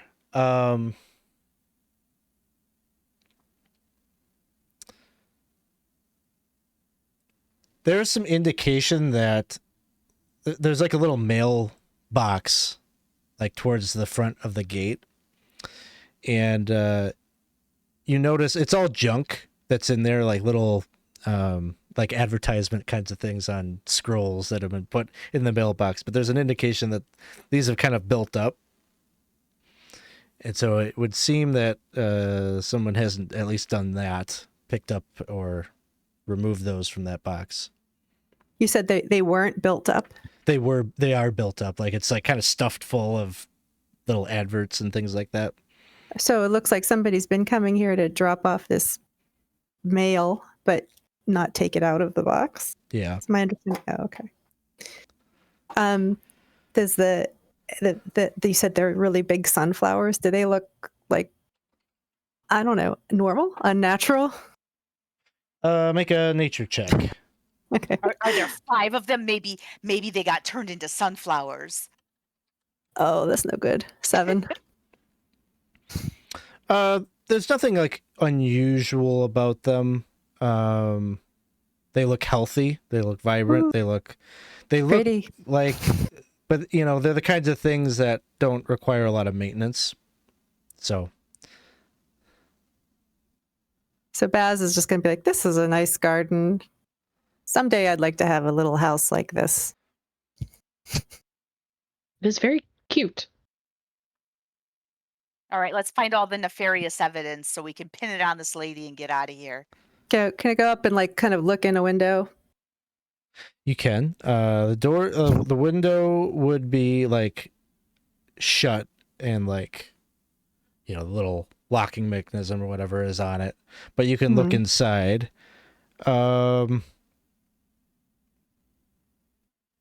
You are looking into a very cramped looking kitchen off on the side where the fireplace is. Little cooking pot in the hearth. It's not running or anything. Big table in the center with, cooking board, cutting board and some knives and some tomatoes and things like that laid out, but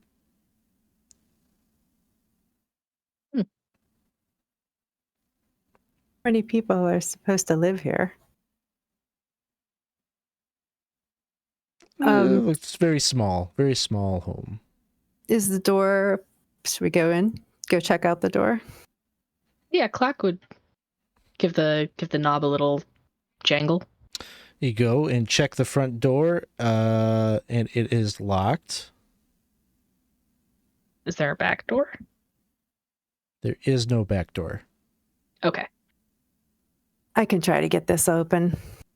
Oh, while you do that, I'm going to make us a little buddy just in case we need someone to touch things. So I'm going to ritually cast Unseen Servant while she's doing some work around here. Just you won't be able to see our little buddy, but there we go. Okay. Awesome. Should I do a Thieves' Tools check?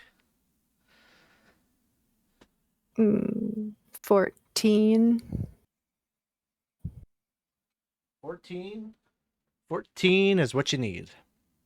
Ooh. So it takes you about the same amount of time as the Unseen Servant to get the lock picked and opened. And Cerebella, you've got under your command the invisible figure. And so you pop open the door. Seems to lead into a living space. There is a couch on top of a rug that pretty much fits the entire space of the room, and then just like exits out of this room. It's kind of free flowing, so there's no doors. It's just like one of the archways like leads to the kitchen, another into a bedroom and such. But all about in this space are these cages that have these strange creatures in them. And I just need to check to see if there's actually image that I can share.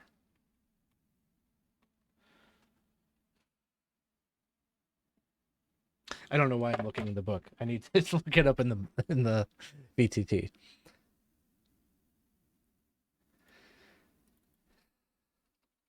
So, here we go. His name's Barry, by the way, my Unseen Servant, just in case you're wondering. I don't know if he'd listen to you guys, but I named him after an ex. I kind of figured it was a fitting name for this little creature. Oh. Yeah, oh, sorry.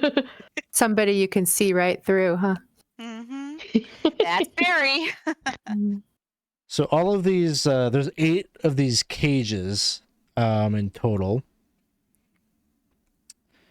and they're like each one's probably about a foot square, and there's like these little tiny creatures, maybe no bigger than 6 inches in width. They're kind of fat, bulbous things, but they're kind of furry, but they're all luminescent and like have these radical colors like green, blues, kind of fluorescent looking, and they light up like a firefly or a firebug or whatever, but they give off these strange like glows and whatever. They kind of get bright and then they dim, get bright and then they dim, and you swear that each of them has like the most pleasant little happy little smile on their almost like, I don't know, lamb like faces. Have you guys ever seen something like this before? Me has not, but Oh, I'm the- sorry, Baldwin. You are with Zilloff. You guys were gonna go interrogate Sincerity. Okay. Sorry. Sorry about that. That is what we Baldwin would have said if he was there. Almost his life. We can predict what he's saying. Like he's right here. No, I haven't seen. I miss Baldwin. Yeah. Does it look like they have, like, in their cages, there's food? Like somebody's fed them? There's like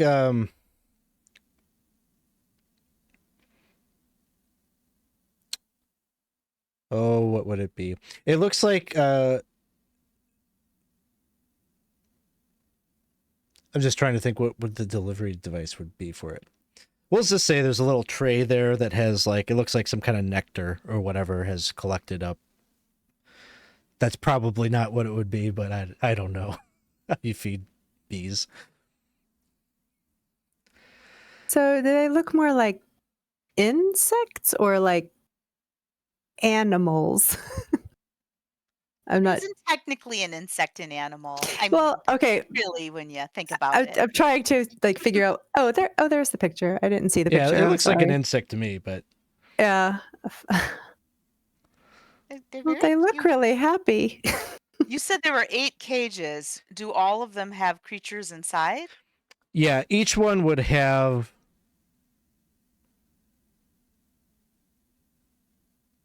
Well, each one would have like 8. I don't know. We'll say like a dozen.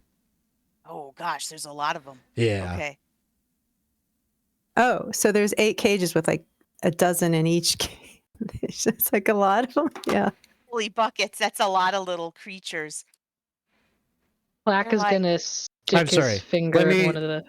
Let me walk that back. I'm misreading this. It's 8 sunflies in a singular cage. Sorry. Oh, okay. That's a huge difference. Okay. So there's one cage There's one In the- cage. 8 sunflies. and there's no other cages. Just the one with the. Just the one. Sorry. Okay. You know, everything is creepier when in mass quantities like that. Like they're cute, but when you think of like 72 of them Yeah. or whatever, it's like, ooh, that's a little, or whatever. I can't do math, but whatever, that would be creepier. It was like a rave, but now it's 96. just like it was. Almost 100 of them. That would be too much. Anyway, sorry. 8 creatures, 1 cage. They're so unnerving looking. Can I go It's talk to rainbow. one of them? I'm going to go up to the cage and be like, "Hey, little guys, what are you doing in there?" Hmm. There's no sense of comprehension that you get from this creature. But it smiles at you. Oh. Can I Black. see around the room? I'm sorry. Can I see around the room just see if there's like, is there a source for the food nectar thing? Is there some like a jug in the room or something that makes sense that that's what they're being fed? Yeah. We'll say that there's like a glass vial that seems to have just maybe like lined with like a little bit of that nectar at the bottom of it. Not a ton. So if I take it and I kind of go over to the cage, like, do they kind of get interested that like I'm bringing food to the cage? Oh, yep. They're kind of buzzing about and looking at it. And you bring that over there. It looks like all of them are like their little hands or their little legs are kind of like, it looks like motioning like they want to, I don't know, collect it, or they're all like in unison kind of doing this motion with their legs, like they want to grab hold of the vial itself. Oh, that's strange. And I'm going to back up a little bit. Yeah, they might be like gremlins or something. You don't want to feed them after midnight, or I don't know. Oh. These gremlins sound strange. They are. They start off really cute, but then they go real nasty. So they duplicate. You might end up with like 96 of them without, Oh. without knowing. Oh dear. Remind me again the charge of it. So they're saying that they think this woman is the reason for these missing souls. They said not just people, but just like missing souls. The missing people, I guess. The okay. the person in the square was maybe taking some liberties and saying the word Oh, souls. okay. Gotcha. Okay. Clack is. Wait, how many people were missing? 5. 5 in Okay. total. 5 in total. Okay. The same number as our party. Uh-oh. Dun dun dun. Let's go see what's going on with the other 2. Yeah. So, Zilloff and Baldwin, you were being escorted by the Hound Archon, who has hired you on, and he's taking you down to his the guard station headquarters, where he reports out of. He takes you through this building where there's some comfortable offices. You're walking down like a hallway. There's like a meeting room off to the side. There's another room that's full of tomes and scrolls and such. It looks like some kind of reading room. But ultimately, he takes you down to the end of this hallway where there's like a more sturdy iron reinforced door. And he points to the door and suggests, "I've got her in here. I'm gonna let you guys do your thing without. I've already talked to her, so I don't think I can get anything more out of her. But maybe you've got a different style or a different line of questions. You may be able to get something else out of her." And hey, Sundance Kid, thank you for the gifted sub. That's awesome. Appreciate that. So he leaves you to it.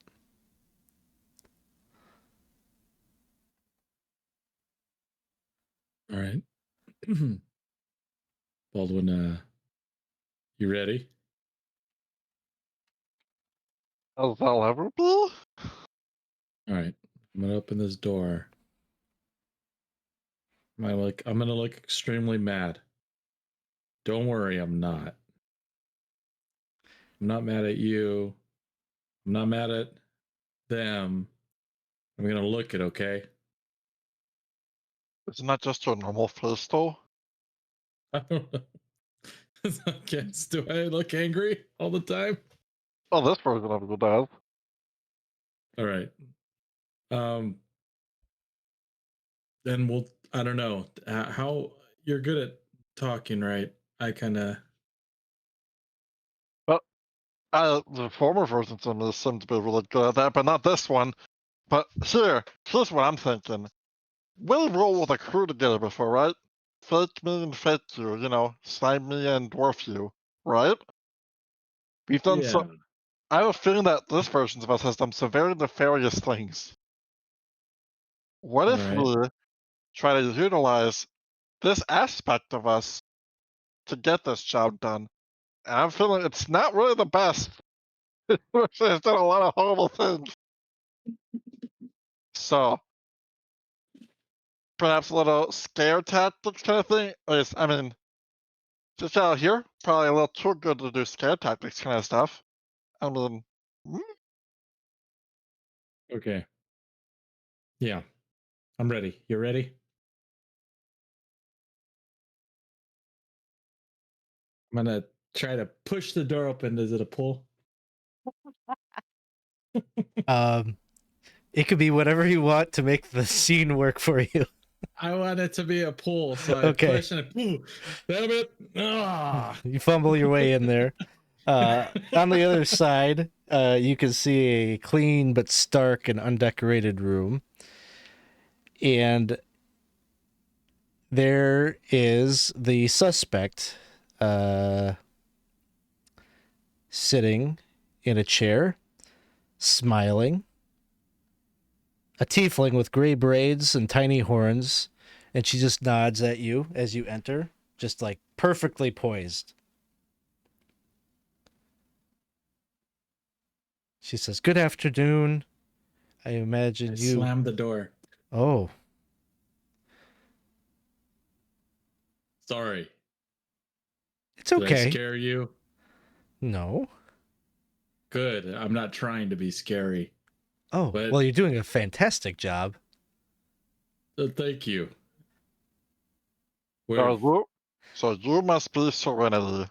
I am not. I am Sincerity.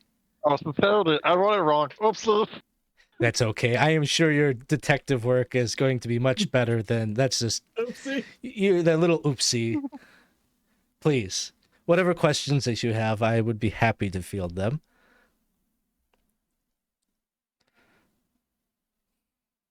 So why are they trying to pin this on you, huh?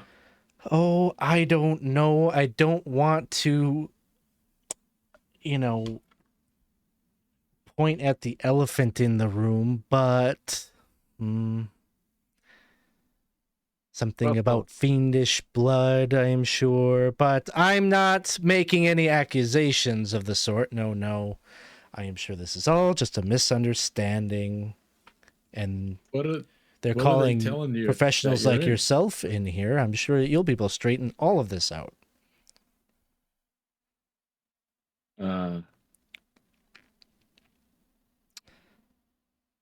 What are they telling you? That why are they? What are they trying to charge you with? What are they trying to lay on you? Oh, that I am responsible for all these missing people? I don't believe it. Well, good. Then you believe in the truth, The truth. which is ultimately what this whole process is supposed to get to the bottom of, yes? No, it's the truth. Help us understand the truth. The truth is that I have lived here in Excelsior for over 30 years. There have never been any incidents. I am happy here. I love my life here. I volunteer. Where do you volunteer? I am instrumental with the local youth. You are. Really? Yes, I'm very into theater and choir. Oh, really? Yes, ask anybody. I used to sing. Long time ago. What were you? You strike me as a soprano. How did you know? You are good. This guy is good. Yep. I have nothing to basi- do with any of these disappearances, officer. Just listening to her converse. I am a man who's been around people who have practiced and rehearsed speeches to try and win favor in one term or another. Does this seem like a practice and prepared speech she's trying to present to us? Or she's just speaking wholeheartedly from the heart? I mean, make a insight check.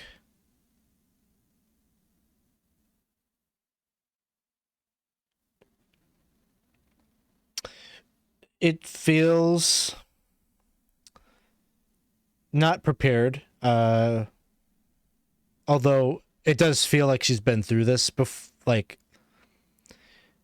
she's been through lots of questioning, and so she's being kind of fake nice, but it feels almost like it's just she's exasperated of dealing with this.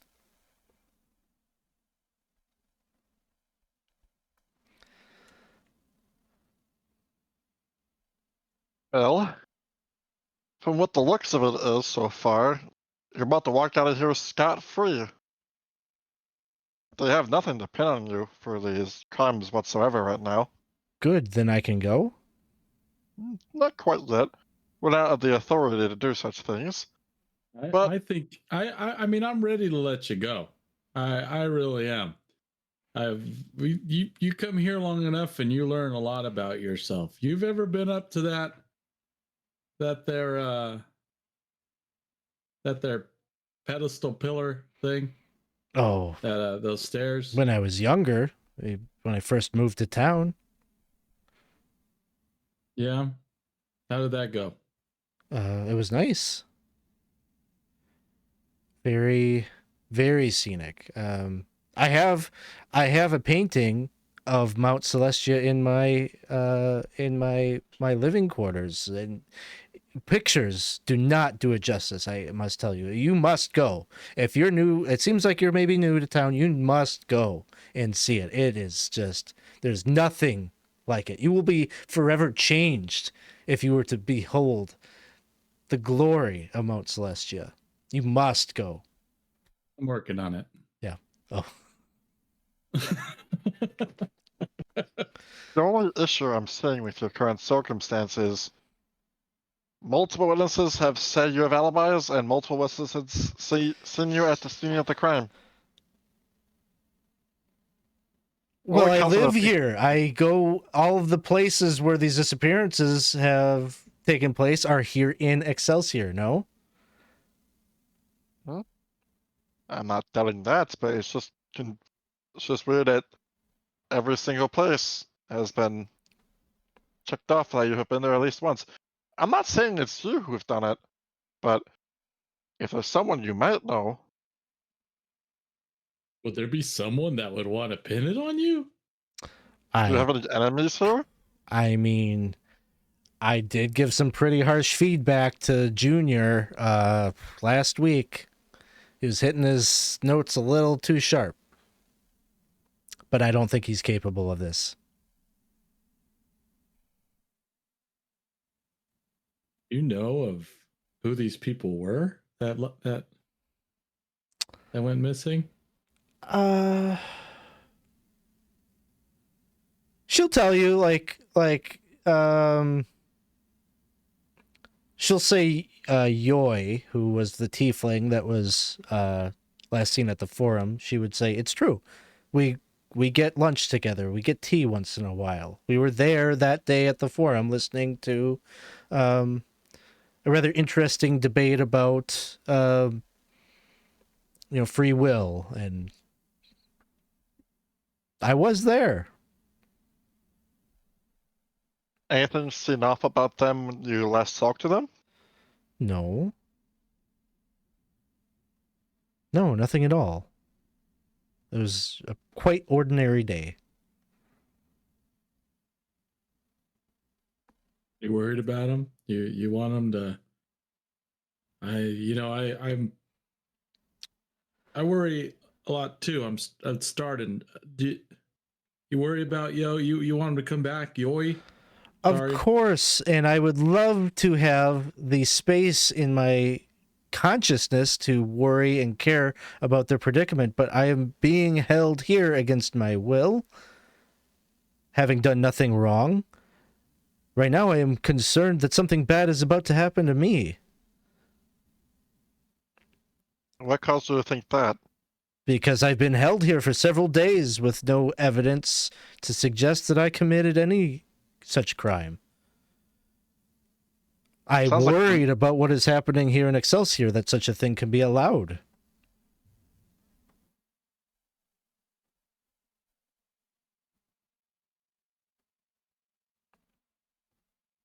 How about these other missing persons? I mean, obviously they're telling you that you've been seen around them. Do you know who any of these other people are? The gnome is a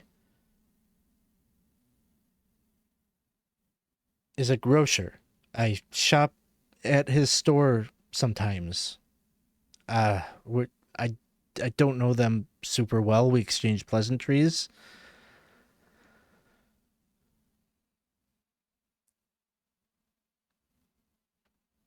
Dragonborn? I don't know them. The others I don't know. Like I said, I've lived here all of my life. I know some of these people. They also were members of the community.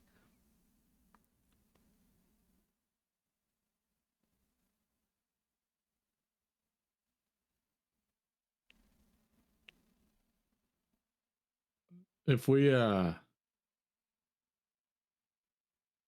get you out of here, would you be willing to help us? Of course. Let me know what I can do to help.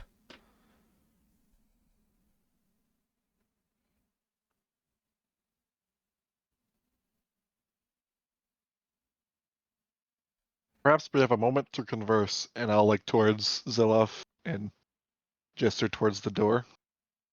I'll try to walk out. Push.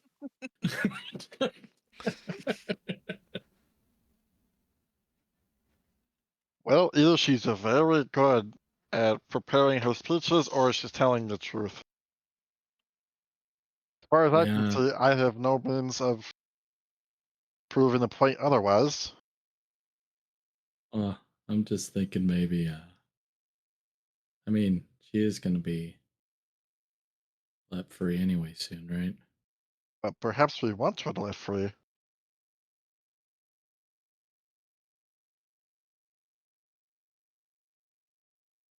We might need to From there, we see can where see she where goes. she goes, where she moves, who she talks to. That's what I'm thinking too. Maybe we just be nice and helpful, huh? We'll have to get back with the others. Maybe we could ask Baz. Follow. I mean, I can follow too if you want. Oh, yeah, if you could do it, you could do it. All right. So let's do that. So, Will we leave sorry. our hand do we just leave her hanging in there, or We're going to go back and maybe tell her that we're going to try our best.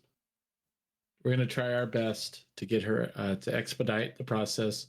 We know she's worried, but I wanted just to ask her maybe. I know she's worried, and we promise that we're going to be letting her go soon. If there's anything that we could do at all, or that she would know that would help us out, it'd be appreciated. But because we care about these people that have been missing. That's what I'm going to tell her. And we know, and I'm going to say, we know that she cares about these people too. Yeah, she will just tell you that if she thinks of anything that she thinks could be of help at all, she would gladly share it. But at the moment, she's at a loss. She's not sure what the situation is. So then the two of you want to go back and rendezvous with the rest of the group? Mm-hmm. Okay. So then while you guys are in transit, we'll go back to the home and see what the group is doing. Is there anything that is currently going on with Baz, Cerebella, or Clack? Yeah, I want to look around the room. Like, is there anything, like, what else is in this room? I want to look under pick up the edge of the carpet, or paintings. Like, actually, There's a maybe brilliant painting of Mount Celestia on the wall. Doesn't do it justice, though. Doesn't do it justice. That's right. Oh, I feel like I've been there. I haven't, unfortunately. Me neither. Oh, okay.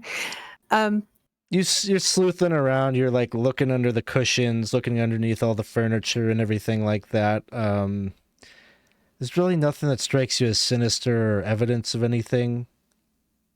What about evidence of, like, I don't know, some kind of other nefarious things, like like some sort of alchemy or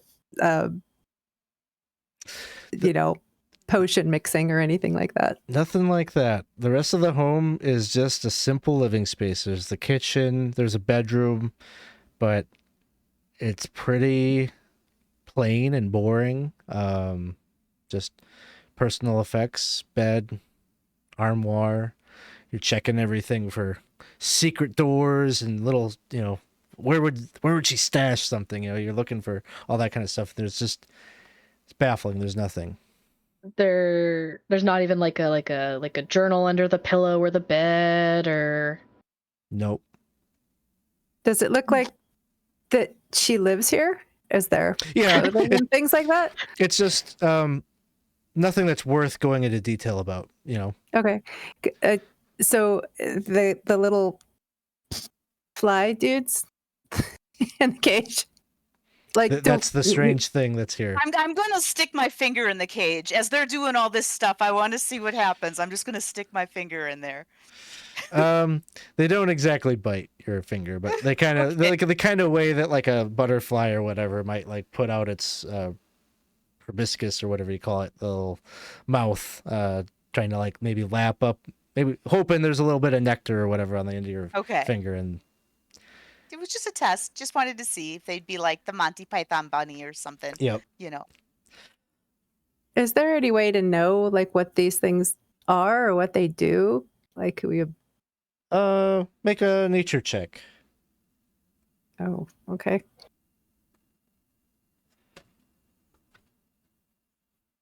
It's a 14. That's what I needed to unlock the door.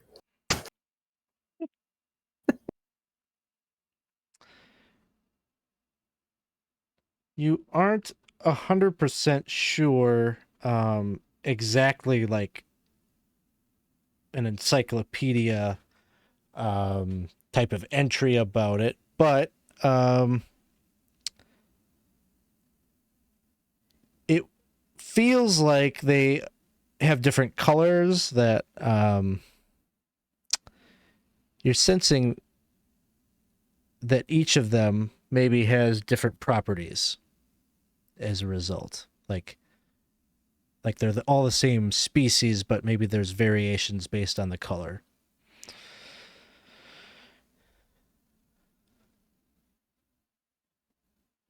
They definitely have a big stinger on the back of their thorax or whatever, or their abdomen. So you get the sense that if they were irritated or became aggressive, that they could sting. I mean, she does have a lot of flowers. Maybe these are her pollinators. Mm-hmm. And it Cool. probably strikes you that that's what all the flowers out in the garden are for extracting nectar to feed them. Is there a way to carry pick up the cage without? Oh, sure. Like- Yeah. There's like a little handle on the top, like you could carry it about. I wouldn't. I would like to maybe say. I'm going to say like you think we would maybe take them and see if they like just take them outside and see if they, I don't know if they want to go out. I'm not going to let them out of their cage, but Oh, you want to torture them? Like just make them want to go out but not be able to get out? well then I'll go get a flower and bring it in to them. Oh, okay. We'll say at this point, Zilloff and Baldwin enter into the room. Oh, do you know what these are? Aw, look at the little guys. Ugh, Oh, they're so cute. they're creepy. He's gonna like stick his hand in and be like, Oh, look at your little guy. That's just such precious little thing. Bzz. and then he's gonna inadvertently cast Speak with Animals. Okay. Oh. Well, aren't you just the cutest little thing? What are you? We're sunflies.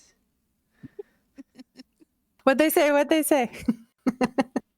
Oh, he says he's a Stonefly? Is that what I heard? Sunfly. I don't know what the voice is. I should come up with a dumb voice. We're That's the one. sunflies. That's pretty good. All three are good. There, so yeah. there's eight. There's There's eight, eight of them. You They got- need 8 voices. Your own person. We all speak as one. Oh. Oh, Are they pets?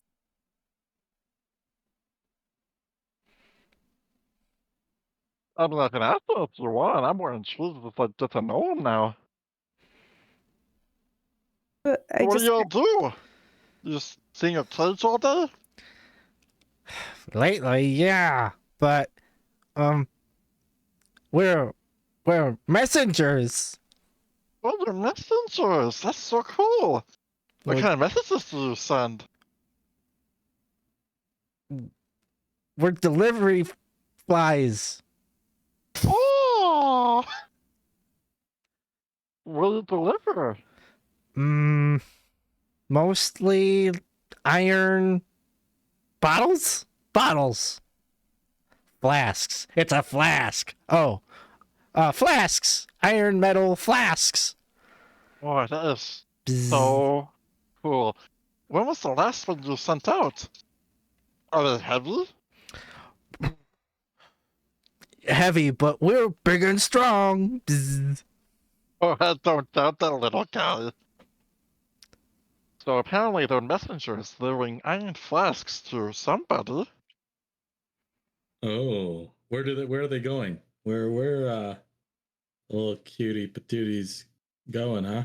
And what's in the flasks? What? Okay, hold on, 1 second.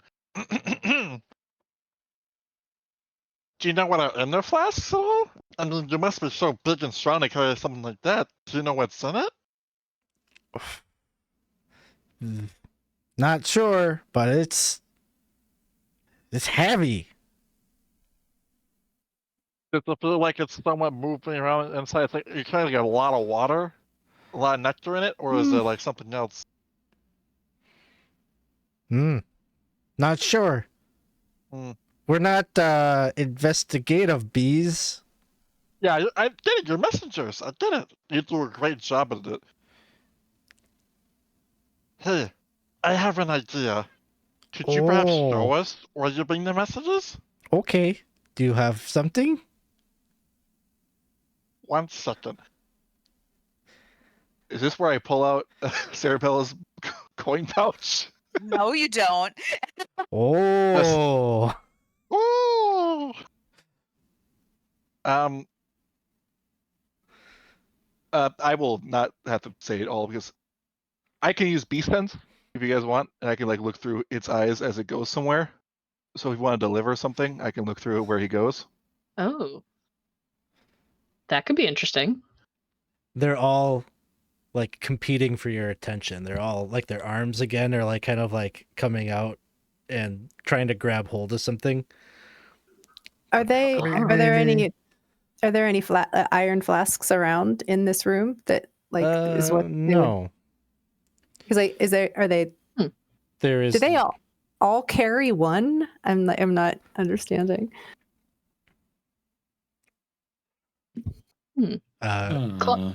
Clack would. Sorry. No, go ahead. I was just gonna ask if we had something to give them so that they could go. I got Cerebella's coin purse with 840 gold in it. Oh my I god. give them my coin purse. I gave that to you for I give him safekeeping. my coin purse. I can give you. You What meant can I something? give you? Give them the nectar bottle. See what they do with it. I'll probably drink it. You can take I- a mind flayer tentacle or whatever that thing is that I double big mind flayer Ooh! tentacle. Oh my Send god. that with This is- them. oh, that's a good idea. Let's do that. Yeah. all right. You give him the mind flayer tentacle. Oh my god. Much better than my gold. Where Yeah. did we get that? Oh, that was from the wheel. Yeah. Okay. So I will and whoever is going to be wielding the tentacle. If it is a willing beast, I would like to cast Beast Sense on it. sure. Yep. It doesn't seem to mind. It says okay. All right, you bring it to the message place and come right back. Okay. All right, someone's going to Stinky. hold me because I'm going to get all droopy, I think. And then I'll switch my senses to the bug and then go a little limp. Yeah, I'll catch you. Okay, here we go.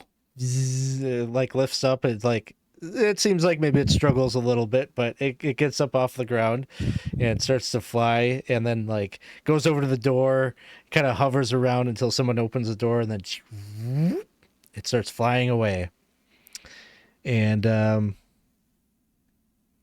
Baldwin, you see that it leaves, like it goes outside of the confines of Excelsior, and it's going out into the outlands.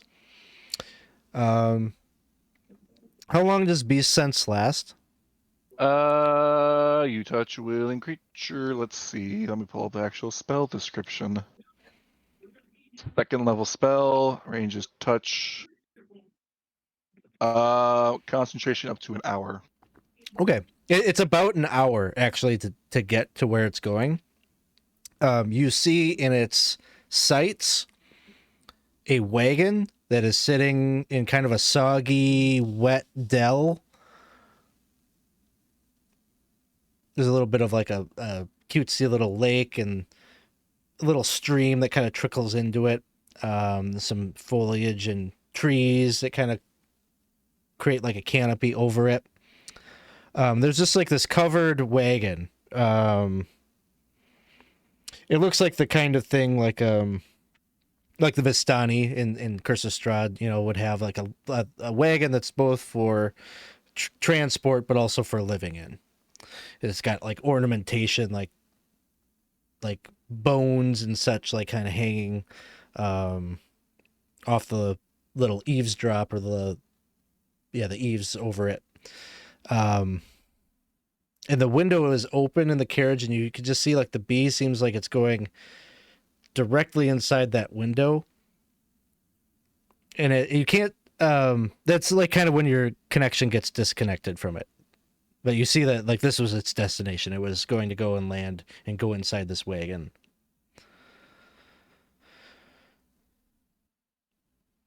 I will get out of the beast sense and reform myself properly.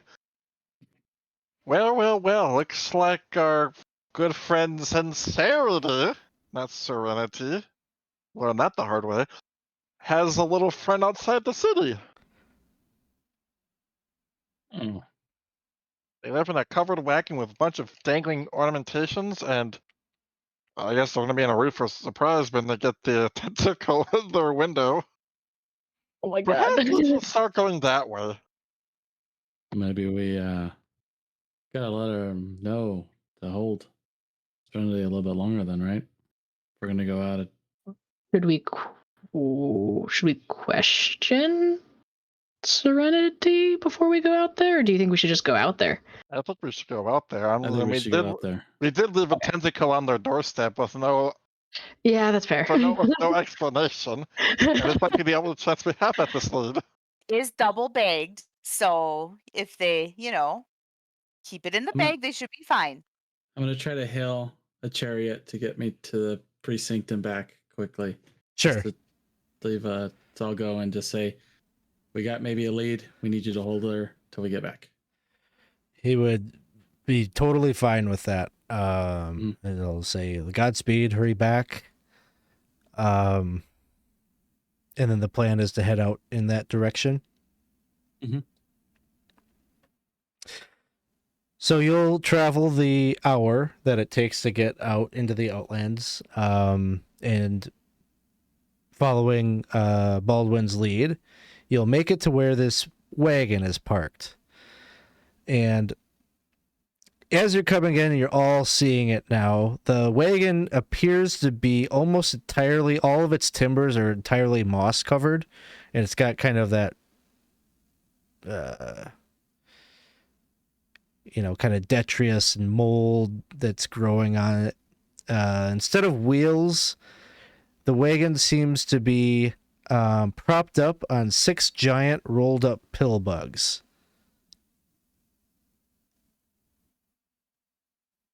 And there's a rickety door that stands at its rear.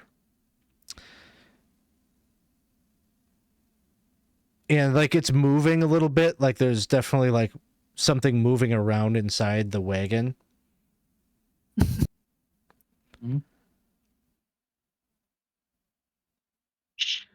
Shall we say hello?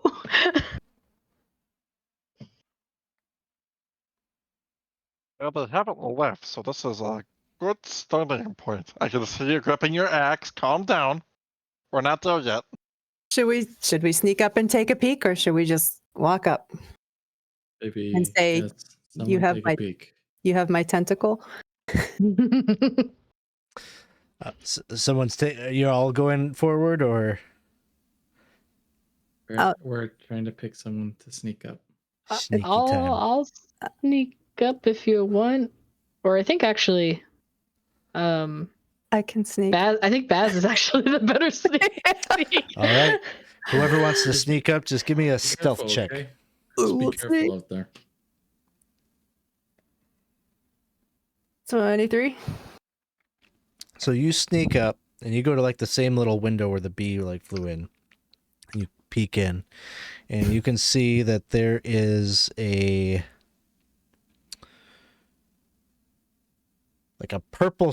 deep purple skinned creature. These big nasty horns that kind of curl up from its brow, and it's got long black hair, big crooked nose. It's got kind of scruff like a beard, or like a poorly grown in patchy beard. It's wearing robes and like big like kind of nasty slippers that look like they're from some kind of oily beast.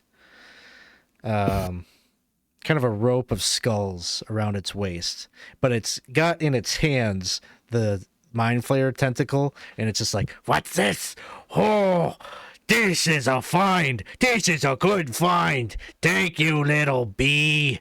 Oh, where's that book? Where did I leave it? And it's kind of rummaging around in his wagon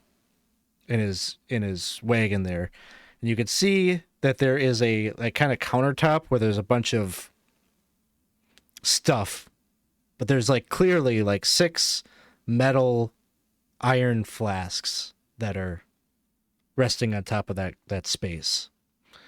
And as he's rummaging around, like the whole thing is kind of bouncing up and down, and those flasks are kind of bouncing around in there too. Does it look like the flasks are sealed, or are they just like open? Yeah, they've got stoppers in the tops of them. And they're like how big? It's like a flask. Okay, like it's like a little drinking flask. How big is this creature? Is it like human size? Medium-sized creature. He stands maybe like 6 feet tall. Okay, I'm gonna go back to the party, and I'm gonna go, and I'm gonna turn into the purple guy, and then be like, "This is what's in there." I'm gonna go and turn back into Baz. Looking fella. Anybody ever seen one of these? Okay. What? I'm sorry. I said, have we? I don't know. Have we? Based on a verbal description, probably you're not sure. And then I'll tell them about the flasks, and I'll tell them that the bee's there, and they're super excited about the tentacle. So I think we should get it back. The tentacle or the flasks? Well, probably the flasks, but the tentacle too. How far is the flask from the window there? I don't know. How far is the flask from the window?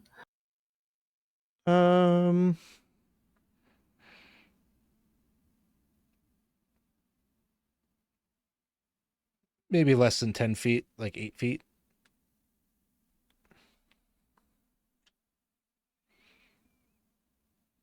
Now comes my second point. Do we want to just go up and talk to them and see if they like visitors? And ask about the flasks? Or, I mean, we also could do that first part, but then the second part is I can make myself really long as a little bit if it comes up like about 10 feet or so. I could just go up to the window and just grab one of the flasks.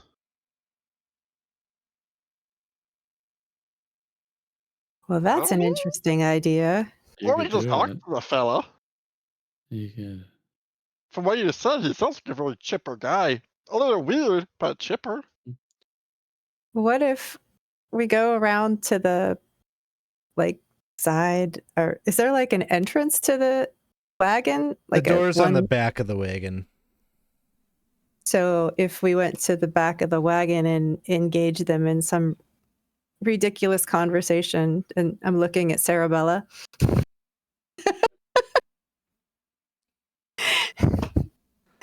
as a distraction. So I just like knock on the door and say, I think I misplaced my tentacle. Is that what you're suggesting? You could sell cosmetics.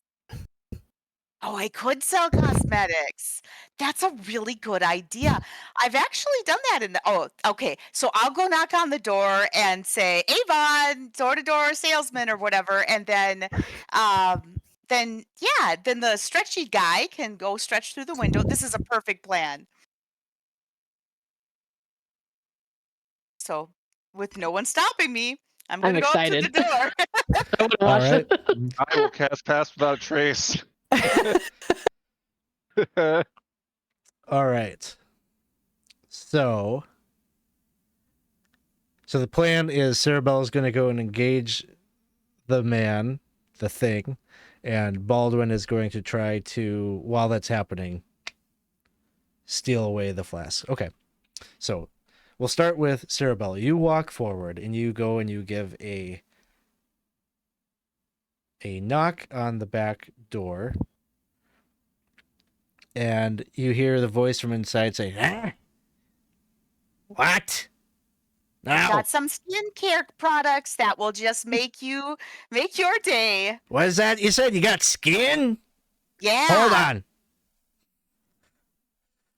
And then the door opens and you can see that this creature was just hideous.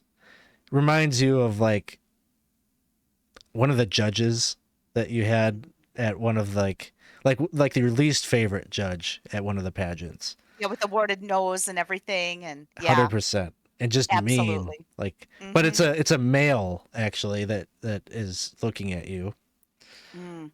and he's just looking down at you, and he says, "Okay, what kind of skin you got?" It's more, what kind of skin do you got, and do you like the complexion and the moisture? I'm taking out my disguise kit and just like, you could shine with the radiance of the noonday sun, and I'll go on a spiel about like Okay. just a little powder here covers up blah blah blah, whatever I can do to keep his attention. So you can make a persuasion check at disadvantage. You guys be ready. Okay, you persuasion got rerolls, right? at Inspiration. disadvantage. Oh yeah, you have inspiration. Well, I should probably. Oh yeah, I need to claim the inspiration though beforehand, don't I? But you could use a reroll and then say, "Now I want to use the inspiration," if you want. Yes, I will do that. I'll use a I'll reroll let you do that. and use the inspiration. So then it's just a straight roll. Yep. Or okay, and persuasion. Gosh, even good. This is not my.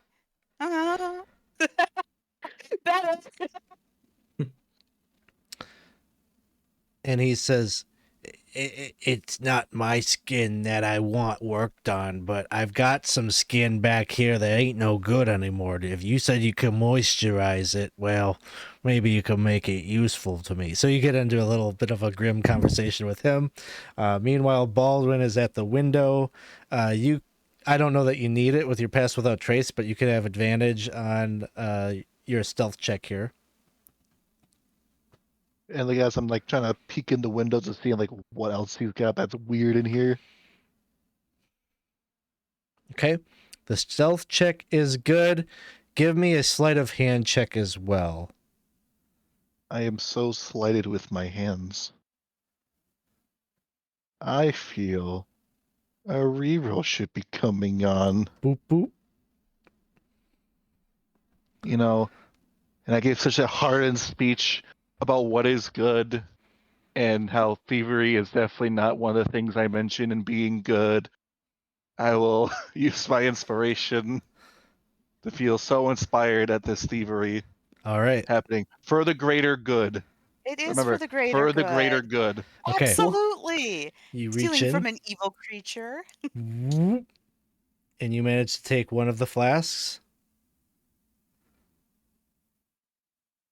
And I'll say you can reach in and attempt to get a second one. Before I'm going to need more checks to distract him. One more never hurt nobody. This could be bottles of missing people. We don't know. We gotta make sure to cover our bases as we're rescuing these individuals from their untimely doom. All right, you get a second one. And you manage to grab it and take it through the window right as he turns. Because he's like, I got this skin. Let me show you this skin. He goes over, there's like a little treasure chest there. And he goes and he like coughs up this key. That's not the right one. He discards that. He gets to the right. Okay, second one is the right one. And he goes and he unlocks his chest. And he says, all right, what do we got here? Oh, that's where my bean. Oh, that's my bag of beans is over here. And what else we got? Oh, and then he pulls out this like beholder eye stalk. And he's like, look at this thing. It's all wrinkly and dry. It's like half the size it used to be. Can you help with that? It puts the lotion in the basket. Okay, let's see what I can do to help over you. this nasty appendage. Oh, you guys, I'm going to cast enlarge on it. Can I do that? Sure. I mean, that's my instinct, is to try to make it bigger. So it probably is for a creature. Oh, or an object. Yeah. Okay. There we go. So I'm going to say, as you're doing this, you realize, and you're looking at this like ancient, brittle object, that it's starting to crack and like flake apart as it's getting bigger. Give me an Arcana check to see if you can like focus on the spell to attempt to like give it some elasticity so it doesn't break. Okay. It's not perfect. Like there's chunks that like kind of flake off of it, but it grows. And he says, okay, I guess you made it bigger. So there's more mass. You said it was there. half the size it used to be. Now it's, back to its size. I didn't even think to do that. Wow. So Baldwin, there's like this really weird thing happening at the back door, but you've got another opportunity to make some sleight of hand checks if you want. Well, as I will say, like probably my other appendage is working its way back there. I just want to like feel like the ones I have in my hand currently. Of like, do they feel like it's contained by a liquid? Is it just empty? Just from feeling it. I mean, you could hand it off to one of us, so we could take a look at it. You're trying to weigh it and get a sense of what is in it. It feels empty. Boy, if I'm just stealing a bunch of empty iron flasks, I'm gonna be very disappointed.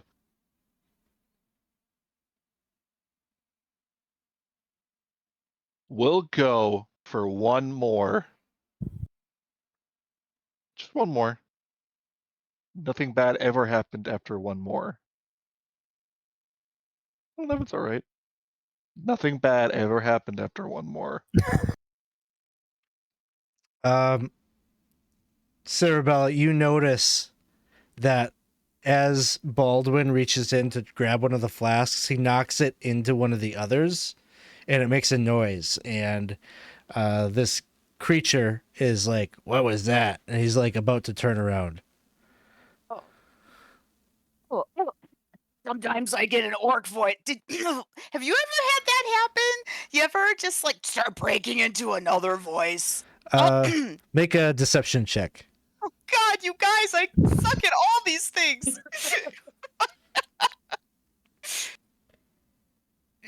Oh. He turns around and he says, "Hey, what is going on here?" I'm going to cast suggestion on him and say, just give us the flasks, because Okay. I'm scared at this point. All right.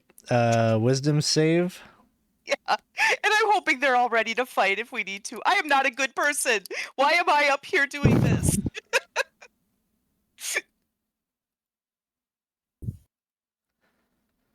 Oh, it actually went in there. Okay. And I just have to see.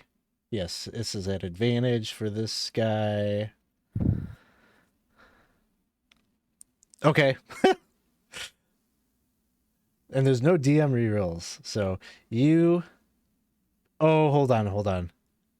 Is it a charmed? It is a charmed. So he just says, what? Oh, I'm not going to give you my flasks. Are you crazy? yep. I clearly Hey. am. Give those back. Oh. Oh no. He's going to step out. He's going to like kind of push past you, Cerebella, and he Okay. sees Baldwin, and he casts a magic missile.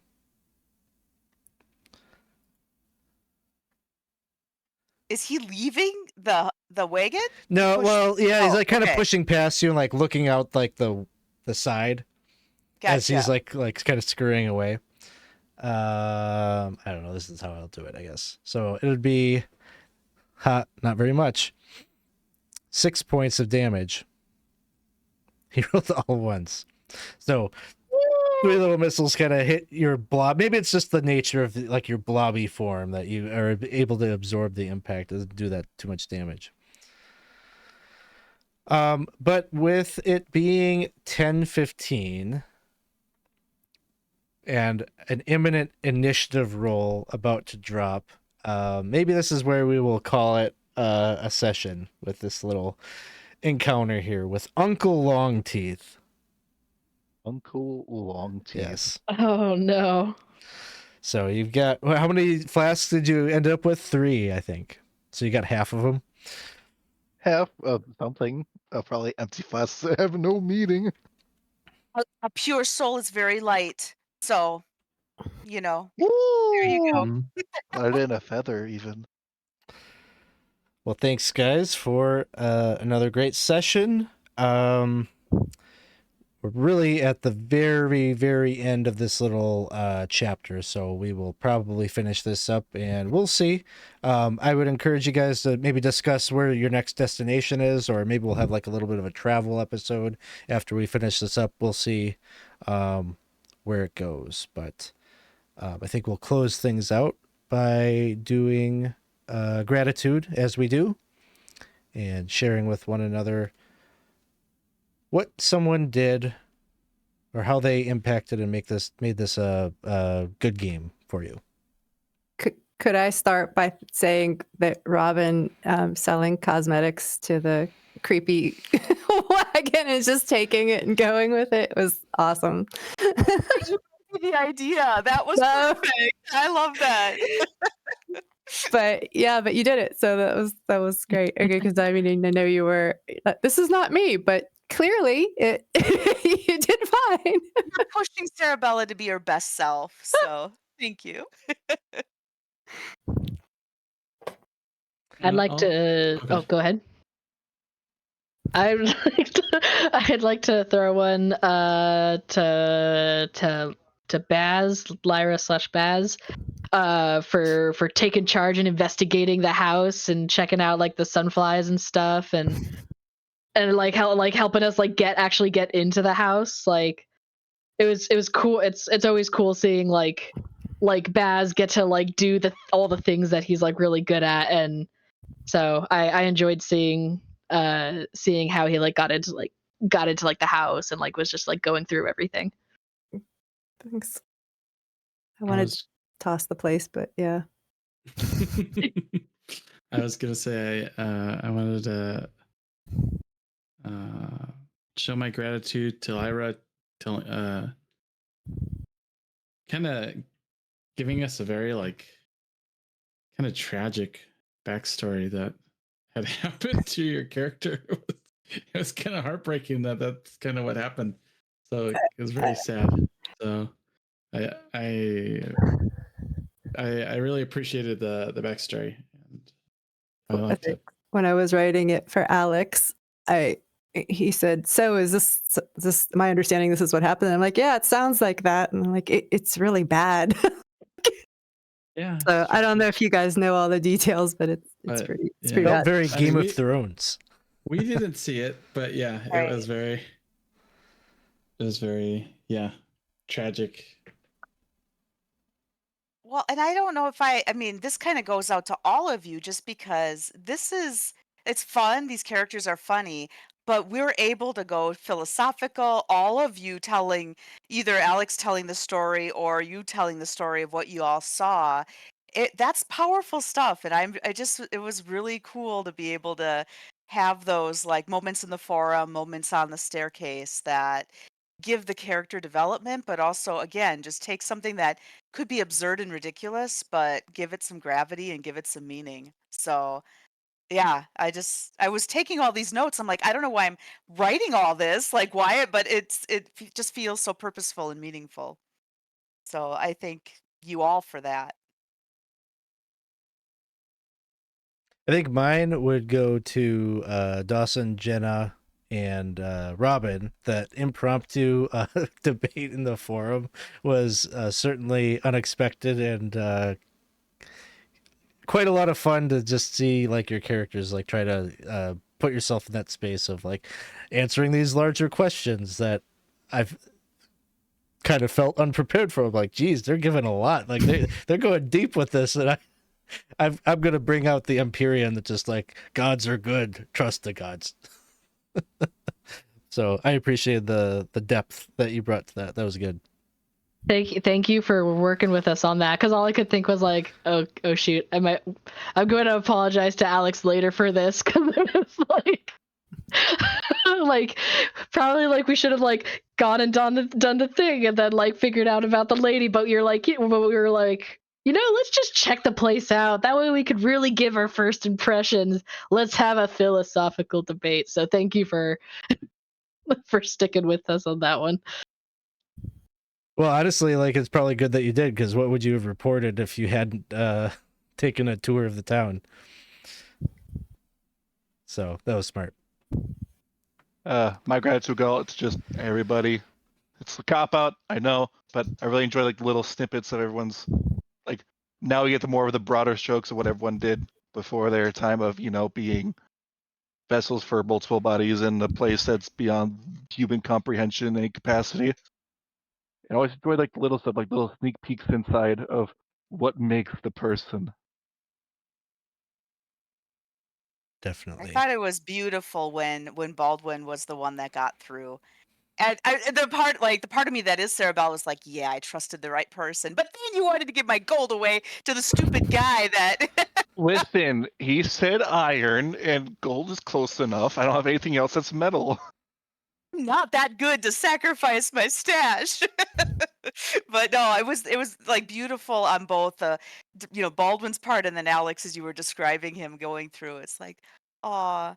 So that moment was great. And I love the good cop, bad cop, bad cop. Like I didn't know what was going on with the two investigators, but that I was was funny. not anticipating going into interrogating. I'm more of an investigating type of guy. Yep. You guys walked in and were like, yeah, we're just gonna let you go. Sounds like you're telling the truth. Yeah, you're telling the truth. We're gonna let you go. It's scare. And then the next thing you're like, yeah, I believe you. But also Baldwin recording the impressions Yeah. in the current Baldwin voice was like, oh. It was adorable. I got the next poem ready. Ooh. Number 9, maybe, possibly. I think it's the right one. Our sins are laid bare. What does it mean to be good? We will find the lost. Oh, Wow. that is lovely. I love these poems. I do too. They're beautiful. It's definitely the most effective session summary format that we have ever had. So maybe all of the session summaries for 20 sides from now on have to be poems or In haikus. in haiku, yeah. So, well, awesome. Thank you guys for participating in the game. We'll be back again next week, same time, 7:30. Start time on Wednesday. So we'll finish up this chapter and then I don't know. We'll figure it out. what we're gonna do, whether we'll move into another chapter or do a little travel segment or whatever. Thank you for the rerolls, chat. Yes, Thank you.